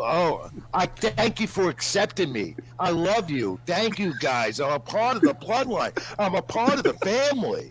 I can't stand it. He's talented. He's got a good mouth. Yeah, well, he's talented. He's got a good charisma about him, the persona of a good wrestler. But, you know, this character with the Bloodline, I see them turning on him because I think what they're going to do, and you hear as well as I, Kevin, Sami Zayn, Kevin Owens against the Usos, and maybe finally take those titles that have been on the Usos for the longest. Yep, that's the rumor, either for Royal Rumble or WrestleMania in Hollywood, is for Kevin Owens and Sami Zayn post Bloodline turning, and that's, again, it's going to break so many people's hearts, and it's going to be brutal to go and watch because it's going to be Roman at his most heelish. Yeah, maybe against The Rock. That's what I want to see. I want to see Dominic Mysterio at WrestleMania against his father. I think they're leading to that. Ray and Dom. Wow. Yeah. No, I could see that. I mean, you have to see the payoff. You have to see father versus son. It can't just be, I'm going to quit, and then, oh, no, now I'm just going to be on SmackDown away from him. It can't just be that. That's not the payoff that I'm looking for. It continues. It just continues with it, you know, and they're making Dom look, you know, father-son. I mean, we all have issues with our sons, fathers and sons. Even I have, but not like that. I mean, if they're going a little too far with that, breaking into his home on Thanksgiving and then busting his injured leg. They broke into his home on Thanksgiving, and they didn't have no... it's part of the storyline, Jay. They all sat down and had a nice turkey dinner. It's part of the story, but, you know, I mean, Tom was nice about it. It was Rhea that broke in. Rhea's the one that pushed the door in and pushed Ray down. Dom just finished it. I want to invite Rhea Ripley to a holiday gathering with me one day. I would love to do that. I love Rhea. All right, Bianca Belair. We're talking about the Divas, the female division WWE gets more interesting all the time. This Bianca Belair looks like she might be hedging towards a heel turn. You know, Jay, what a heel is? The Wiz doesn't know what a heel is. The Wiz doesn't know what a heel is, like a baby face. Yeah, heel's like the bad one, the evil one nobody wants to win. Yeah. All right, so Kevin, do you think Bianca Belair is headed to be a heel or Alexa Bliss? Because either one of them, I got that out of Raw last night watching Raw. So it's funny. I'm watching that interview segment with Belair, Asuka, and Bliss, and Bliss just seems to be like on. I don't want to call it cloud 9, but I definitely think that she's on some type of cloud somewhere because she's not with it, you know, especially with how she was answering, like, yeah, totally. Yeah, no, I get it. It's like, no, there's fake it till you make it. And then you're obviously faking it till you're making it, you know, she's and that's going to what lose Bliss the title at some point, but Charlotte Flair is back in the picture soon. I see that. How about the Bray Wyatt LA Knight build up feud here? What's going on there? And where is that going to end? Where's that leading to? So it's funny you bring that up. Earlier today, I'm reading a rumor on a Facebook group that they're looking to go and have the payoff at Royal Rumble in a one-of-a-kind match where I forget the name of the match already, but it would be possibly LA Knight fighting all of Bray Wyatt's personalities at the same time. Now I remember it's like a pitch black match. Wow. And I'm like, if it's going to be the same as what the Firefly Funhouse was, what the Boneyard match was with Undertaker and AJ Styles, some of these other really excellent cinematic matches that you've seen in Impact when Matt Hardy was broken. It's going to be a Bray Wyatt creation because he has a lot of control now over his new character again. Mm-hmm. From the way he came back. So I want to see where that develops. I'm intrigued by it. All right, Jay, stay with us. We're almost done, Jay. Jason, Schott. I will. He's just I like will the go loser, and just add. standing there shaking his head. Think LA I will go and Jay. add. That'll help. All right. Bray and LA Knight promos. Like, can we have 2 Yeah. months of those promos and just the promos? That's it. I don't want them touching each other. Just talk. Being attacked backstage now by whoever the Bray Wyatt egocentric character is. Austin Theory, finally. And he say he's an adult. He's not a kid no more. And it looks like continues to get this big push. Now he's got the title on him as U.S. champion. But him and Seth Rollins going into something. Bobby Lashley might take some time off, I heard. Yeah, I'd heard that too. Which, hey, you know what? He's one of the good ones. I liked him when he debuted in WWE CW. I can't actually call it ECW. No. I liked him from that point. He just seemed like all around good dude. Loved that he was WWE champion twice. Loved that he got a WrestleMania moment to retain it. But with Austin Theory, my thoughts on it, the last few weeks, it's he's being buried. Using the Money in the Bank on a mid-card title is just so stupid. He's gonna get ruined and all. No, he's not. This is think of this as a reset for Austin Theory, especially where he came out the following week after losing the Money in the Bank shot and became a completely different character. And you see it every single week with him. And now I think you're getting the actual Austin Theory, not the, no offense to the man, we would not be sitting here talking pro wrestling without him, but not the Vince McMahon Austin Theory. Good point.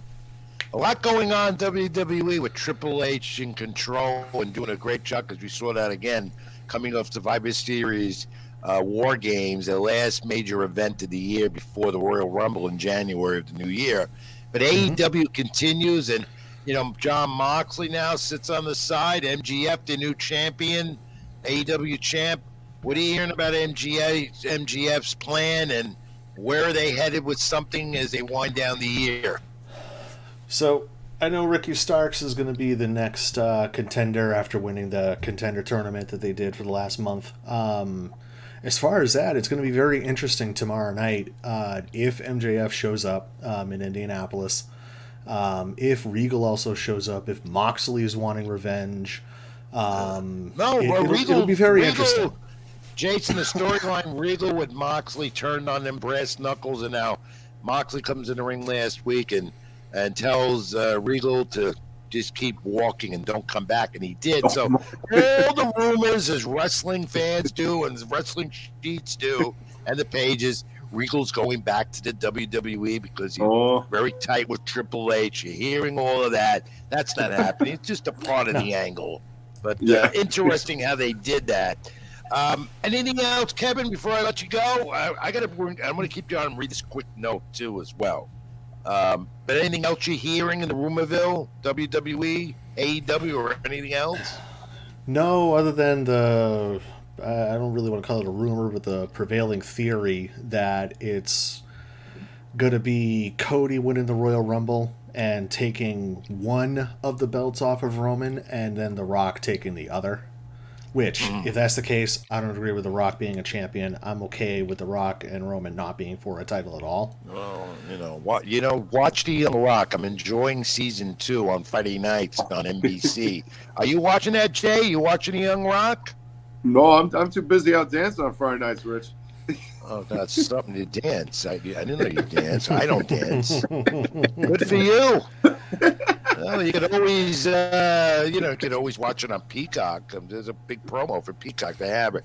All right, Kevin, Jay, listen to this. I came across this. I always come up with these things, even keep it in the ring.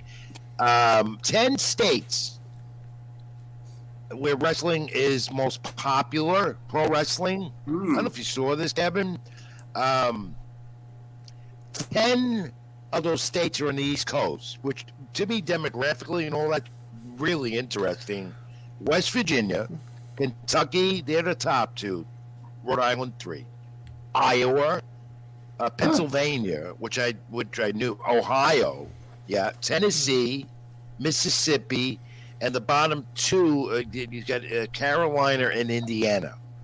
But I find it real interesting that West Virginia are on top and Kentucky second. I'm not just talking about Pennsylvania and Ohio being in that group. They've always been strong wrestling territories. I'm what do you think of very that? surprised that Rhode Island is not on the is the only not it's the no only they made the state. list, but they're it's the only one. Yeah, but it's funny. It's just 10 of those states are on the East, supposedly considered East Coast territories. Rhode Island is number 3.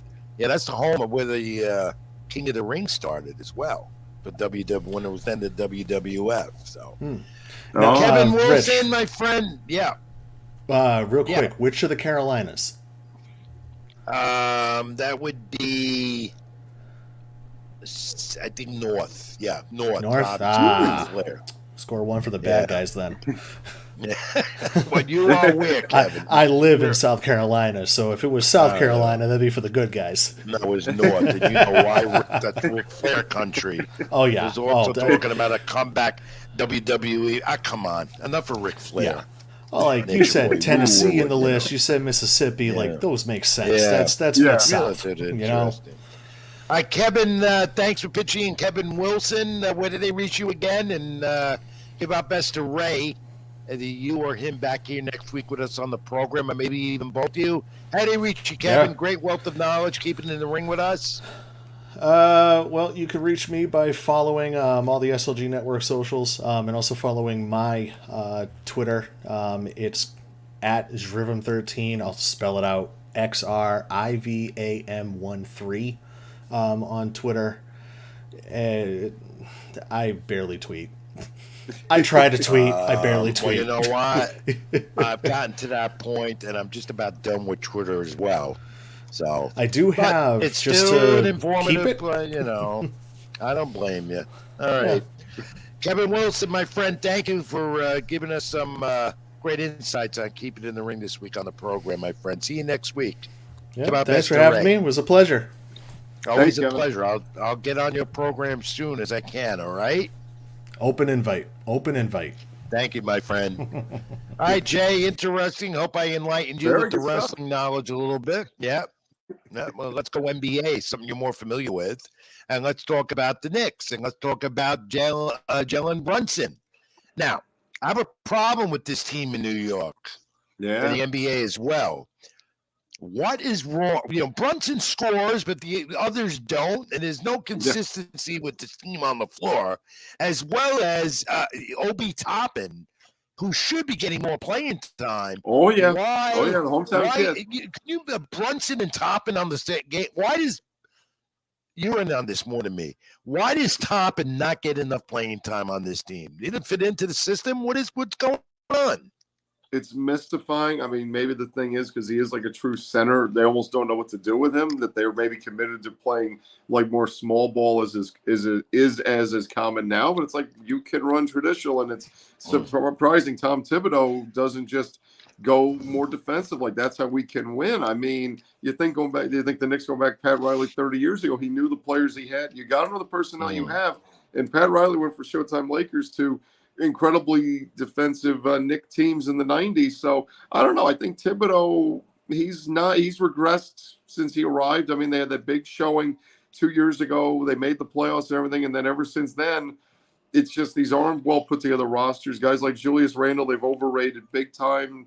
Obi Toppin, just they seem to be stunting him. I mean, they've had issues judging centers for years now. I mean, look how little credit they gave Enes Kanter. They ran him out of town after a year. You know, yeah, I mean, it's dysfunctional as they continue to be. That's how I look at it at Madison Square Garden with the Knicks. Of course, in New York, across the river, it's Kevin Durant and Kyrie Irving.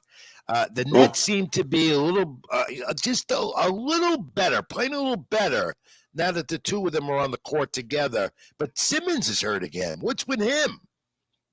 I mean, it's hard to say. I haven't seen much where he's hurt, but it's not a surprise. I mean, he's chronically injured, or there's always, something going on. I mean, they said like when they had Harden, Irving, and Durant, they only played together like 13 times, and it's the same pattern here. And I mean, Kyrie Irving, he's incredibly lucky he's playing right now. I think that this is still a black eye for the NBA and the Nets, how they handled it, that, they had all these conversations with the commissioner and the owner, and, we know in his heart he's really a good man. Oh, give me a break. It's laughable. I mean, the Nets can win games because they're just so naturally gifted, and so many nights in the regular season, as Greg Carino was on last week, he said a lot of these teams that come into New York and they just come out flat. I mean, maybe they're in New York, they're having a good time, whatever. I mean, these guys don't take the regular season as seriously as people think. And especially the unofficial starts like Christmas. We're still a month from that.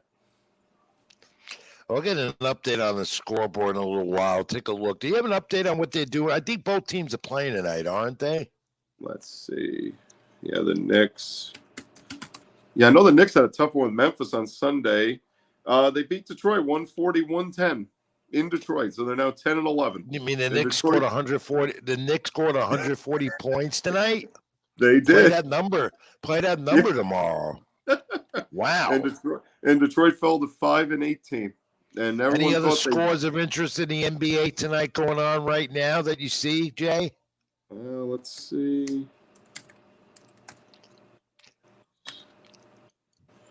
Because I don't have my scoreboard in front of me, and I don't want to bother Avery behind the controls tonight for us, but on the SLG Network Sports. There's only 3 games tonight. Warriors are playing the Mavericks. Mavericks are up 94-91 in the fourth. I guess because tonight's a TNT night, so they really clear the deck for them.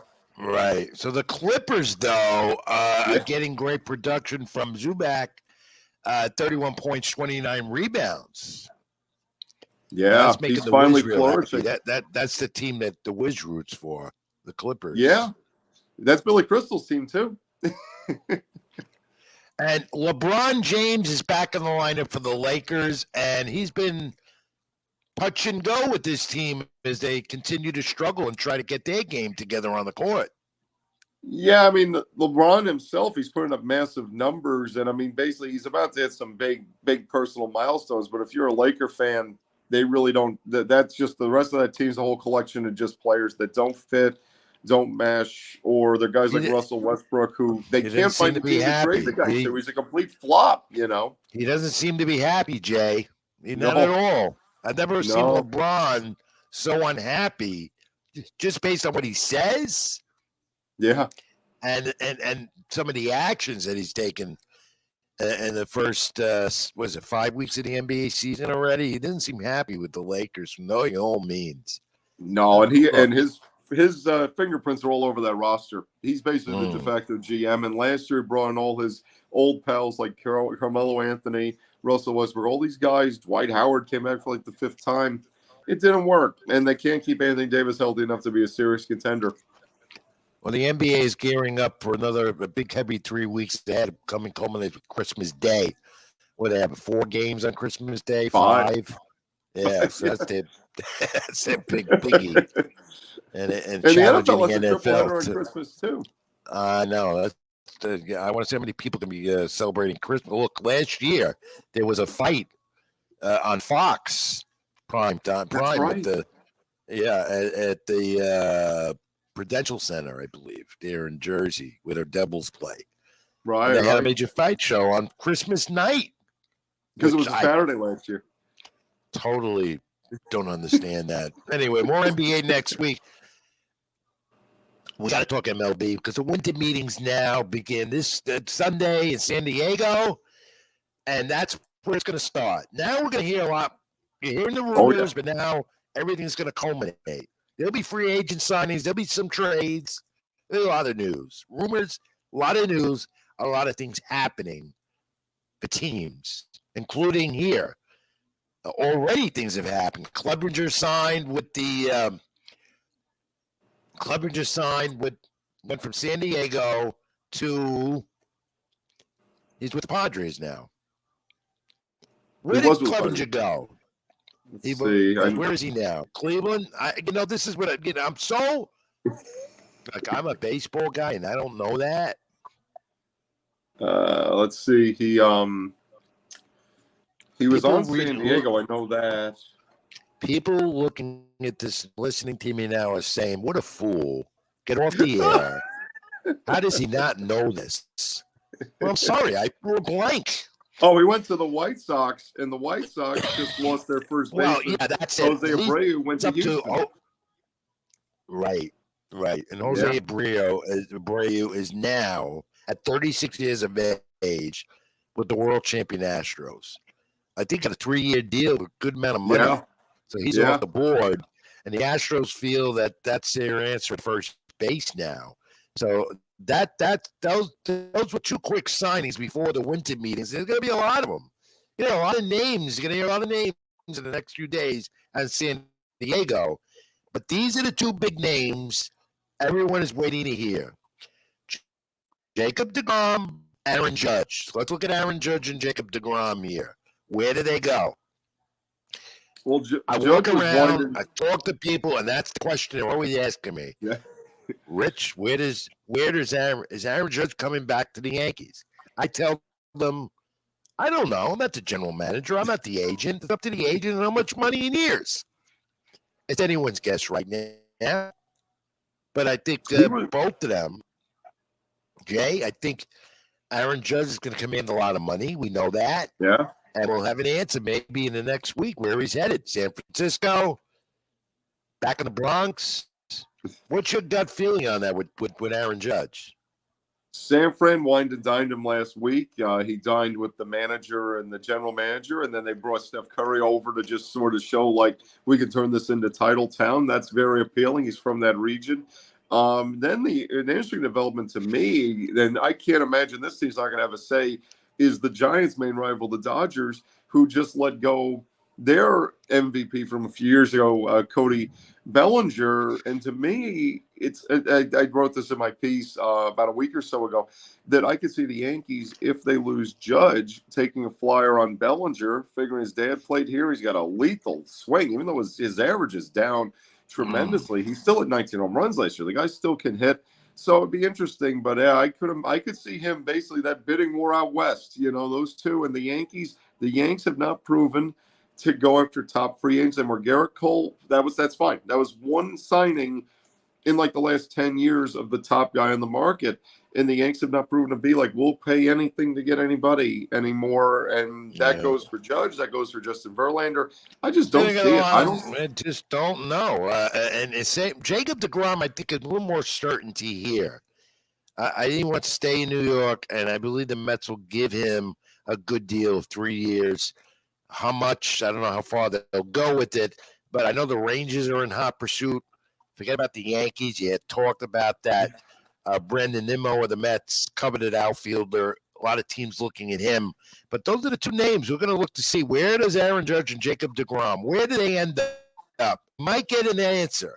We might get an answer in San Diego as the winter meetings begin Sunday to next Thursday.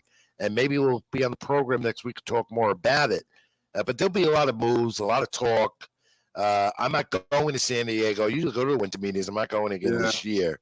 But the winter meetings will be interesting because of those 2 names.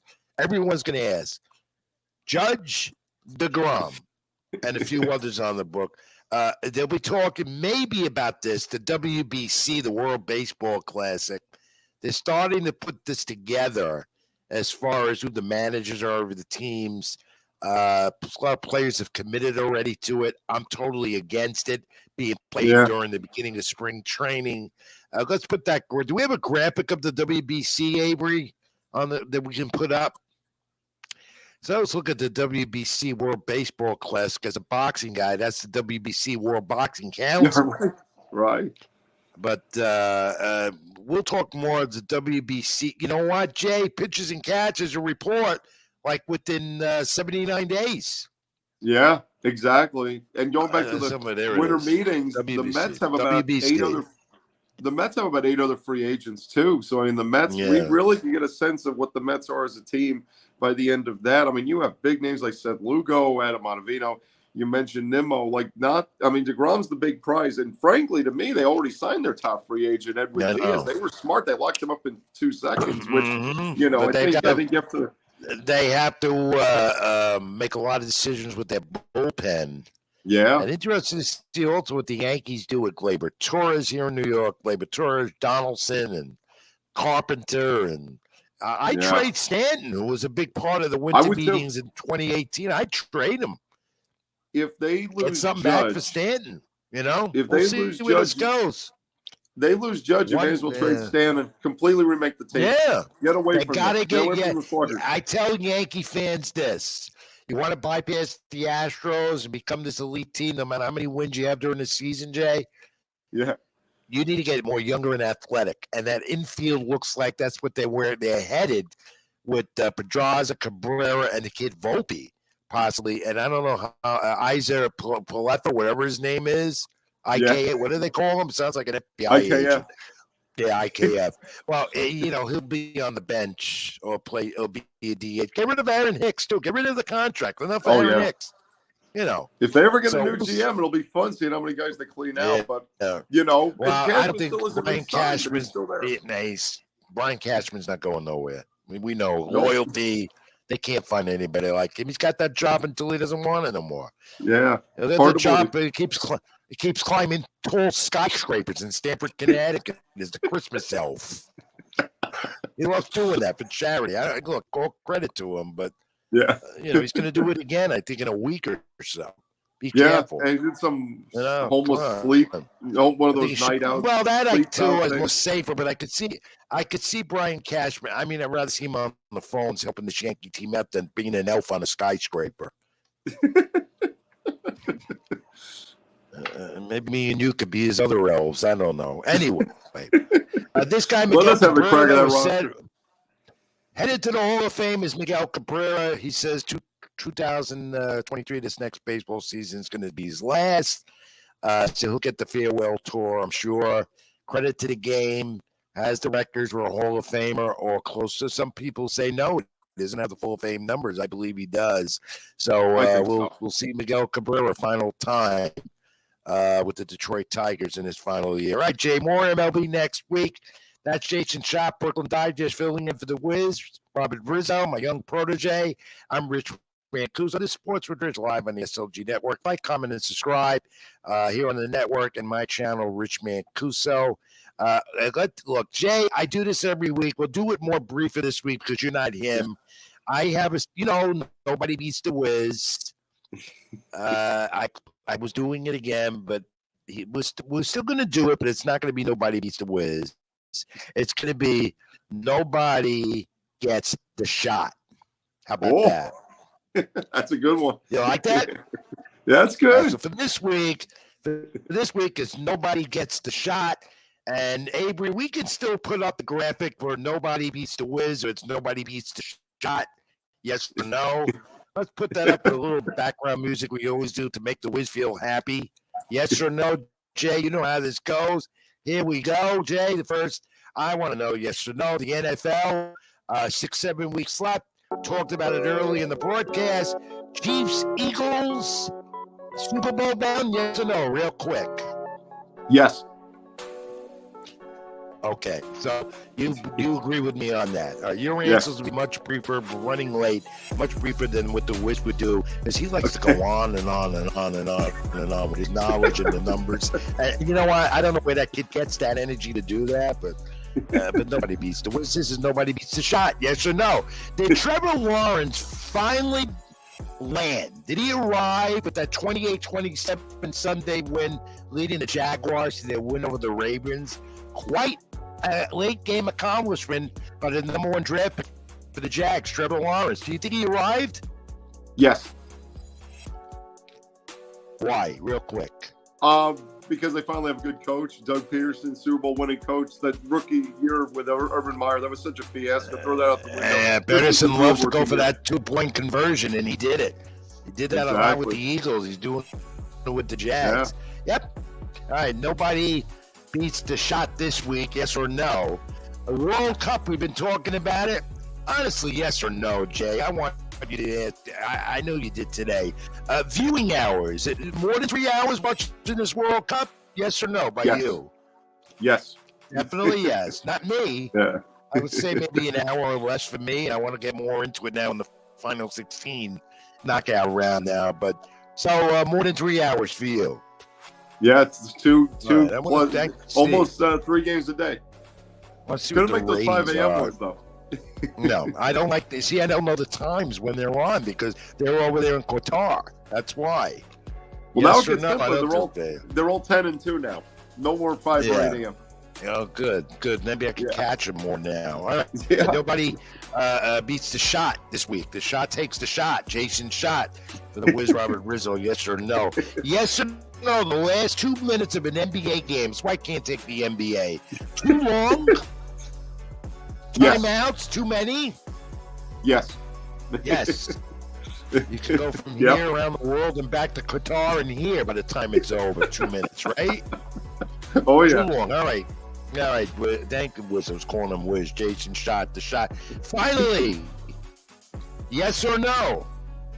Did you see this, Jay? Nobody beats the Schott this week. Merriam-Webster, the dictionary, came out with their word of the year. Oh, yeah. Gaslighting. Which means when someone's wrong off in part of a larger plan. That's what it means. Right. Gaslighting. Yeah. Make sure you use that when you write your columns, and I will now because it's their word. How to get arguments going. Gaslighting. Yeah. No, that's not the word of the year to me. I can think of better examples. All right. So, what is your word of the year? Inflation. Yeah, it could be. Yes for inflation, no for gaslighting. Good sport, Jay. Doing nobody beats the Schott this week. In place of nobody beats the Wiz, he'll be back next week on that segment. Thank you, Jay. Thank you, Rich. We'll close the bag this week. You're not the Lion. You're not the King. You're not the Tin Man. That's all the Wiz's territory. We won't take that away from him. But up next on the program, I'll step aside. Coming up next on the other side, it's NFL Week 13. Going to leave that to Jason Schott from Brooklyn Digest, sitting in for the Wiz Robert Rizzo, and our great producer behind the scenes at the SLG Network that helps us put on the show every week. If it's not Cal, it's Avery, and Avery does a great job. They'll give you the picks. They're going to go over the picks real quick. Their analysis, games coming up Week 13. We'll get to that on the other side after the break, and then I'll come back and wrap it all up. Rich Mancuso, the Wiz. Not the Wiz. Oh, boy, I miss him. I miss him. I really do. Yeah. Jason Schott in for the Wiz Robert Rizzo. I'm Rich Mancuso. Sports with Rich. Back on the other side. They'll have the picks. I'll see you after that. What's good, everybody? My name is Caleb from the Bayou City Boys over here on the SLG Network. Happy to announce that we are now working with Dano's Seasoning. So if you're anything like me, you meal prep all the time, Dano's is the way to go, man. They got multiple flavors. Hit them up. Be sure to use our code SLG Network. Appreciate every single one of y'all. Peace. Spending money like it's nothing. I don't have a budget. Please don't get offended when you see the kids stunting. Got my queens with me, but it ain't no Scarborough bluffing. See, I'm riding solo while dependent bitches cuffing. I got all I need, me, myself, and I just love it. I've been spending money like it's nothing. I don't have a budget. Please don't get offended when you see the kids stunting. Got my queens with me, but it ain't no Scarborough bluffing. See, I'm riding solo while dependent bitches cuffing. I got all I need, me, myself, and I just love it. I've been gone, riches stacking to the ceiling. I'm dick long. Can never change the side I've been on. In 100 years, I'ma still be with my day ones. When it's said and done, fuck where I'm going, it's all about where I came from. You don't know.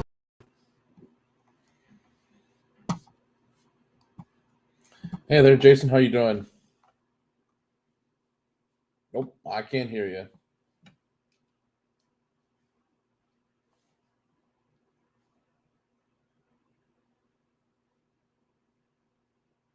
I can't hear you.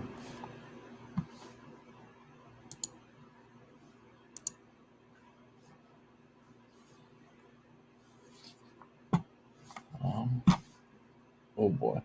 This is what happens when I come on the show. We have these technical difficulties. We run fine all night.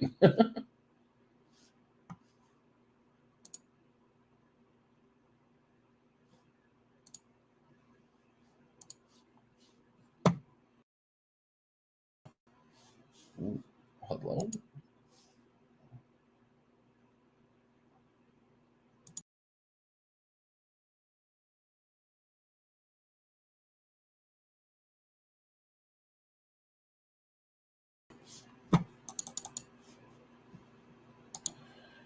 All right, well, I'm having technical difficulties. I don't know what's going on here.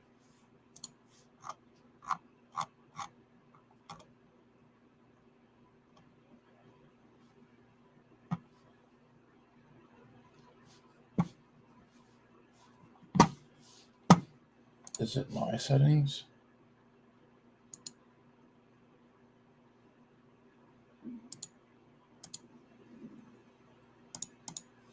I have no idea what's going on.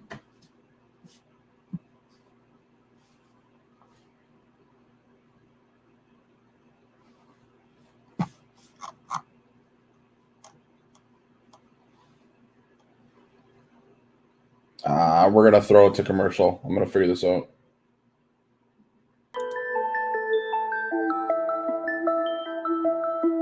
Doing bad, they gon' love you. Yeah. Doing good, they gon' hate you. Yeah. Look down on your come up, but to the hustle, stay faithful. Big goals by the rate full. Drip everywhere, that's wasteful. Accent color, that's tasteful. We front and center at the tape. Got 3-5 in my blunt. Yeah. 4 extra mud in my cup. Yeah, I'm feeling that. I'm feeling that. I'm feeling that. I was out of luck. Yeah, now my money up. Yeah, they feeling that. They feeling it. They feeling it. Show her in the truck. Then throw it in the guts. Yeah, she feeling that. She feeling that. She feeling that. Niggas talking tough. Yeah, till we pulling up. Now he feeling that. He feeling that. He feeling that. Save me a gold casket. My life been tragic. Good gas and blunts pass. Blow out a nigga head gaskets. Fuck boys don't need them. Yo bitch crazy, better keep her. Yo niggas high when it's time to ride, but I bet that bitch start squeezing. Smoke sessions in the evening. Private chef and we eat it. It's a long way from voyeur to 4 years in Lamborghinis.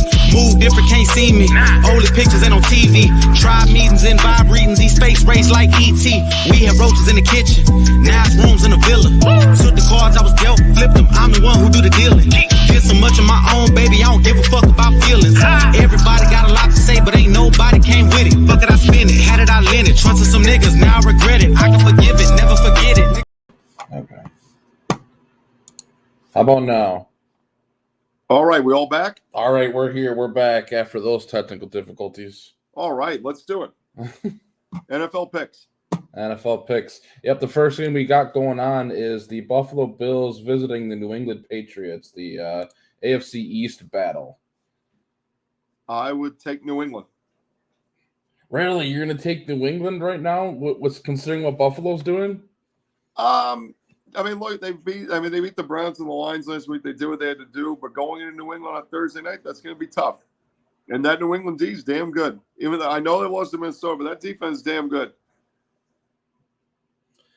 All right, yeah, I'm going to lean more towards the Bills here. They got Josh Allen. He's putting up MVP numbers. Diggs is putting up great numbers in his own right. That offense is really dangerous, and I don't know if the Patriots' offense can keep up. That's fair. That's a good point. Next, moving on, we have the New York Jets visiting the Minnesota Vikings. Oh, I'd say Minnesota. Yeah, I'm going to lean towards Minnesota also, especially because we don't know what Mike White's going to do. If he gets into trouble, they're going to put Flacco out there. And I mean, Flacco's one. He's a Super Bowl winning quarterback. He's not bad, but he's not Joe Flacco of 2012 when he won that ring. He's a game manager at this point. Yeah. Then we go back to the NFC East. We're going to have the Washington Commanders against the New York Giants. I got to lean Washington. They're hitting their stride once again under Taylor Heineke, just like 2 years ago. Chase Young's back, I believe, this Sunday also. So that's going to be a tough one for the Giants, who are reeling at the moment. Yeah, the Giants are struggling, and I think everybody knows at this point, if you can stop Saquon, you can stop the Giants. That offense runs through him. Most of their production runs through him. I think with Chase Young being back, that's going to be a big impact point for them. Oh, yeah, Jones, he's already under pressure a lot. It'll be even more so Sunday. Absolutely. Then moving on, we have the oldest rivalry in NFL history. We have the Green Bay Packers and the Chicago Bears. I like Chicago. They're home. The Packers, another one, like it just came out.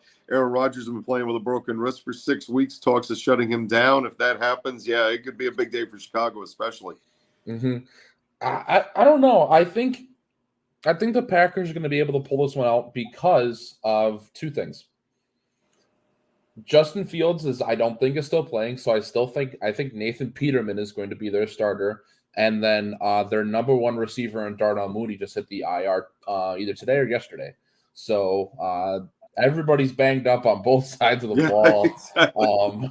But we only saw the Bears put up 10 points last week against the Jets. I think the Packers are going to be able to do more than that. And I believe the Packers defense is also better than the Jets. So I think Chicago will have their hands full on that side of the ball. That's fair. Yeah, that's a good point. All right, then we're moving on to a couple of playoff teams here for once. We have the Tennessee Titans visiting the 10-1 Philadelphia Eagles. That could be a Super Bowl matchup. I'd have to lean to Philly at home. Yeah, I mean, it's hard not to bet on Philly at this point. They're 10-1. I really don't know what else Tennessee has going for them besides that they have Derrick Henry on their roster. I'm sure he'll rumble and bumble and stumble for 140 yards and a couple of touchdowns in his own right. But if Jalen Hurts did what he did last week against the Packers and run for 100 yards in the first half alone, it's going to be tough for those Titans. Yeah, absolutely. They have a good record, but it's been up and down year for them. Absolutely. Then we go to we get the Indianapolis Colts visiting the Dallas Cowboys. Dallas, big. Yeah. I really don't think there's too much to talk. I think Dallas has found their sixth gear. They are really just shoving it down everybody's throats at this point. I mean, what is it? 66 points in the last 2 weeks combined between the Minnesota game and last week. And they probably, if they played that game against the Giants on normal rest, they probably put up more than 26. They really conserve their energy. Absolutely. Yeah. And then lastly, we are going to have the New Orleans Saints visiting the Tampa Bay Buccaneers. This one's interesting. It is because the Saints have had success against Brady. I mean, the funny thing, though, 2 years ago they beat them twice, but then lost in the playoffs. I believe they beat them last year, too. But this is a tough year for the Saints. I'd give the edge to Tampa. And this one, if you're Tampa, you know you're going to win that division, basically. And it's like, well, what games should we win? This is when you should win. Get the division win. Just take away all doubt, Yeah, the only light I think that New Orleans might have is that Chris Olave is finally starting to, I guess, blossom into that number one role with Michael Thomas being out. He's had a couple of really good weeks. I hope he can put up another. Yeah, he's big. That's true. That'll give him a lift.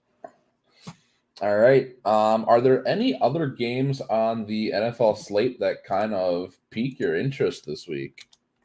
Not particularly. Let's see. Jaguars-Lions. Jaguars-Lions can be interesting if Trevor Lawrence continues what he did last week. Broncos-Ravens, that should have been big, but that's obviously not. Obviously not.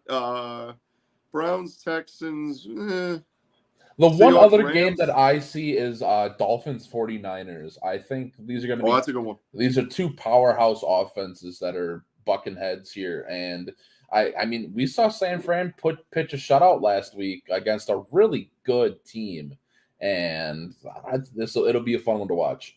Yeah, definitely. That could be an outside Super Bowl matchup. I mean, the Niners nearly got there last year. Dolphins need to convince a lot of people, but that's a top team right now. Also, absolutely. All right, then if there's nothing else, we'll swing it back to the break, and we'll get Rich back in here. Spending money like it's nothing. I don't have a budget. Please don't get offended when you see the kids stunting. Got my queens with me, but it ain't no Scarborough bluffing. See, I'm riding solo, independent bitches cuffing. I got all I need, me, myself, and I just love it. I've been gone, riches stacking to the ceiling. I'm dick long. Can never change the side I've been on. In 100 years, I'ma still be with my day ones. When it's said and done, fuck where I'm going, it's all about where I came from. You don't know. All right, Jay, welcome back. Sports with Rich on the other side of the football pick. Sorry you had those technical issues. That happens, you know. Yeah, it does. You can't control You're it. doing a live broadcast as we reach hour number 2, going into second hour of the program. I'm going to wrap it up.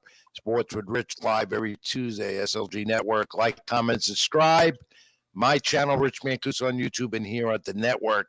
Yeah, it happens, Jay. When you're doing a live broadcast, you got to improvise. That's what you got to do. And AB did a good job doing that. But you got some of the picks in. We did. And good job. Thank you. What's Next time I'll know what to do. What's your intriguing game coming up? Which one do you like the most again? In NFL? Yeah. I would say Thursday night, Buffalo, New England. They're both, and this is the interesting thing, Thursday night matchup because they both played on Thanksgiving. They each will have full rest. So probably be the best Thursday night game of the year. And those two, when they faced each other the first time last year, it was a tight defensive battle. I would expect more offense, but that's massive division implications in that one. All right, we'll see how you do next week. We'll mention you. The Wiz should be back, Robert Rizzo, next week on the program with us.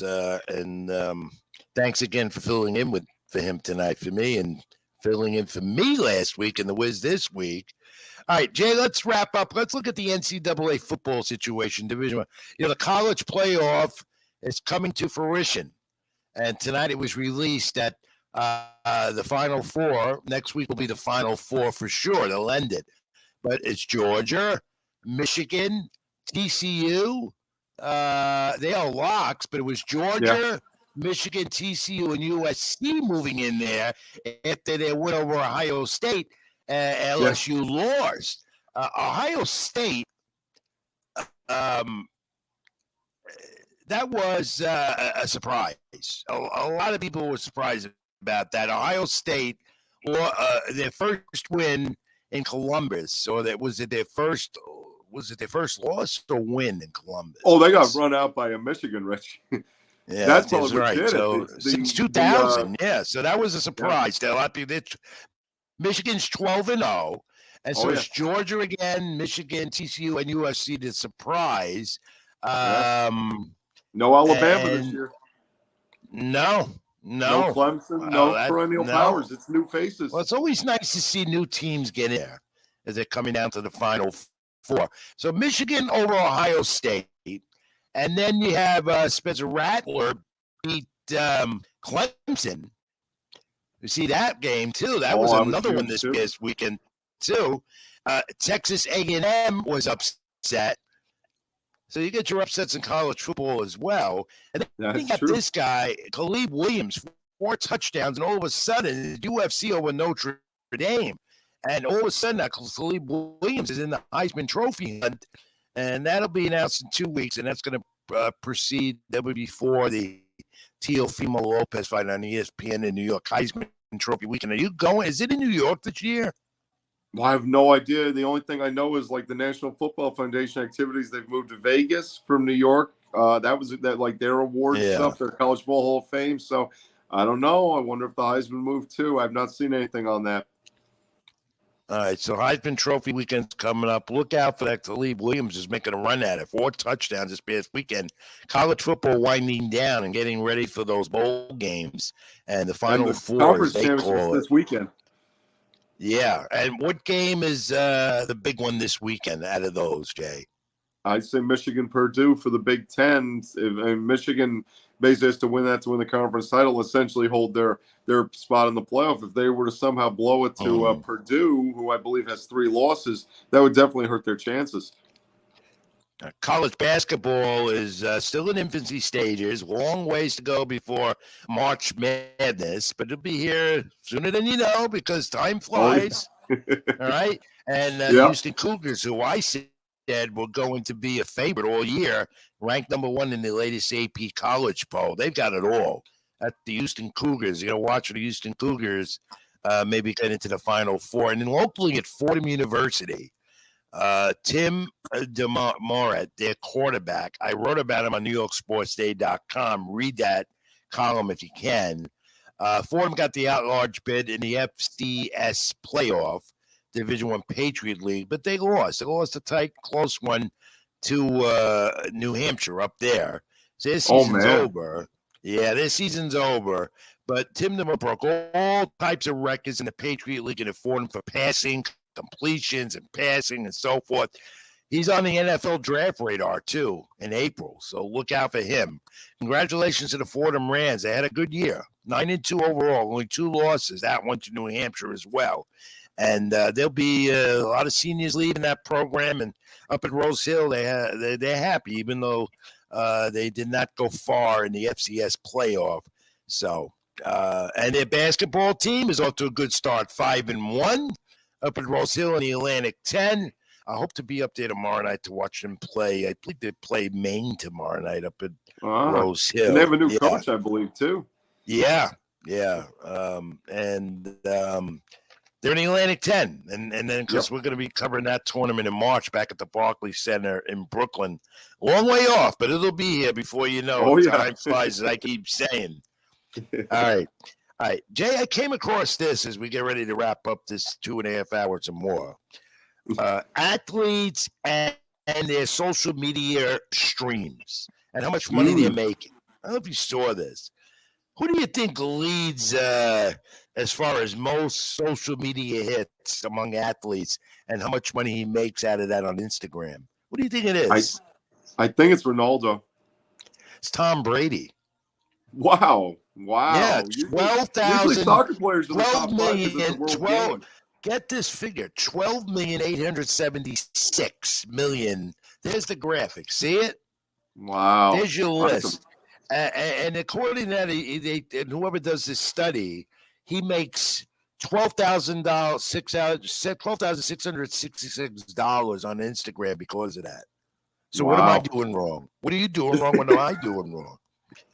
Next on that list is Aaron Rodgers, he's getting $7,020 out of Instagram with 2,210 million. LeBron James, no surprise, third, 2,800. Stephen Curry, then Deshaun Watson, and Kyrie Irving, Kevin Durant, Simmons of the Nets, which surprises me, and Baker Mayfield. Who's down there? He makes $5,331 social media hits on Instagram. That's what he gets. So what do I got to do, Jay, to get 12 million or even 2,000 people to follow my Instagram when I'm on there? What do we got to do that? What are they doing right there? God, those guys have a cup of coffee somewhere, you know? They're to buy his dinner. Forget about coffee. What are we doing wrong? Huh. So it's another one of those things I come up with to close the show every week. Now, the interesting and then there's this. He's from Australia. Yeah. That's interesting how Instagram and how the athletes use social media and more interesting that they're making money off it. Yeah. But they need the money. Give it to charity, which I think they do. Or divorces. All right. Yeah. Jay, then there's this. Me and the bird, not the turkey. I want to take a look at this. Avery, you got that picture? You got it up? Me and the bird. Thanksgiving weekend. That's spend some time with the birds. Wow. That Man, happens next to be week talking. my son. My son has a collection of exotic birds, and there's one of them. Wow. And that bird loves me. He loves me. He flew right on my finger. More friendly than a lot of people I know. Especially in the press box. So the Wiz thought I should put that on. He thought it was cute. Hey, I'm Me and on the as a bird. guest Yeah. next week. The bird on yes, he probably talks better than a lot of people we know in the press box. Yep. The bird on You hot know. stove. Yeah. Rich and the bird. All right, Jay. Great job filling in for the Wiz, Rob Rizzo. Ben will be back next week in the chair with me and hosting the program. Again, our condolences to my protege, the Wiz Robert Rizzo and his family. The Wiz Robert Rizzo and his grandfather passed earlier today. Our condolences from the SLG Network and to me and you, Jay, to him and his family. Hang in there, Wiz. We're all with you, and we're praying for you. We are. All right. Time to wrap it up. Thanks to Ashley Charge. Great NHL hockey. We did a little roundup. Great job by Ashley. Have him back on again. And also thanks to Ray's partner, due to wrestling, Keep It in the Ring. Great content there as always. I want to thank Kevin Wilson. Why am I thinking Deshaun Watson? He's not Deshaun Watson. Maybe. It's Kevin Wilson. It's time to go, Jay. Elementary Watson. No, 10 p.m. And and again, thank you, Jay. Great job. My pleasure, Rich. Thank you. You got that chair. Whenever I'm out or the Wiz is out, it's you. With BrooklynDigest.com, that's where they reach you. You could reach me, of course, Twitter, Ring786, Facebook.com, Rich Mancuso, LatinoSports.com, NewYorkSportsDay.com. Some of the outlets I write for, plus a few more. As I tell everyone, Jay, and you know I'm a hooer in the business until I retire, which is coming soon. All right. But before we wrap up the 2 hours or more of this program tonight, hope you all enjoyed it. Thanks for your continued support. I want to bring in Avery again and you, Jay, so we get another crack at the fact of the week. Oh, here we go. That's right. Yeah, right. Remember? Yep. And again, not trivia, the World Cup Qatar this year. Good luck to the USA with the Netherlands on Saturday. Now, World Cups won by host country. How many? Both of you came close the first time. Let's try it again. Jay, one more shot at it. Anyone else in the cube or later on, the bobbleheads are here for you. One bobblehead is gone. I went to Calvin last week. I got to ship it out to him, too. He's our other producer. All right, Jay, what do you got? Jay, enough bobbleheads. You don't need him anyway. So go ahead. 5. No. Okay. Avery? Is it higher or lower than 5? I can't say that. Because we guessed 2, 3, Yep. 5, 7. I'm gonna go 4. That's how many fingers I got up. Oh, too bad. You didn't get it. You missed one, Just keep the missed bobblehead, one Rich. number. He's not getting anything. You missed 6? one number, 6. Oh. Both of you came close, but you didn't get Wow. it. Yep. World Cups won by a host country, 6. That's something because there's only Crazy, been another like one of my 30 25 World Cups. Yeah, 6 by a host country. Another one of That's my a good crazy percentage. facts of the week. Yeah. Yeah. Not trivia fact. Try again next week. Hey, Avery, thanks for all your help tonight, including the technical glitch a little while ago. Great job as always. You keep us going. There. That's all right. You keep us going. Did a great job, and I'll see you next week, my friend. All righty, see you guys. Definitely. See you, Thanks, Avery. Thank you. And Jason Schott, Brooklyn Digest, where did they reach you? BrooklynDigest.org and then at BK Digest on Instagram. And keep reading your content. It's great. You're another one of these young rising superstars in the business, along with the Wiz Robert Rizzo. Again, he'll be back here next week. Our condolences again to the Rizzo family. And that's about it. Any other final words? No, thanks again for having me, Rich. I greatly appreciate it. This was really good to co-host with you because I'd hosted a couple times with Robert already. So yeah, and you'll be here again. All right. It's about that time, folks. I want you to have a good week. I want you to stay warm in the East and take care of yourself.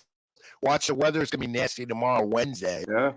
And also remember to always be good to each other. That is so important in the world we live in today, and stay safe.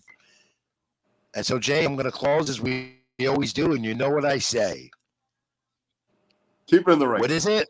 Keep it in the ring, everyone. Fourth with Rich live on the SLG Network every Tuesday live. Like, comment, and subscribe. SLG Net and my page on YouTube, Rich Mancuso. So next week, everyone, keep it in the ring. God bless. Stay safe. See you then. Thank you for watching.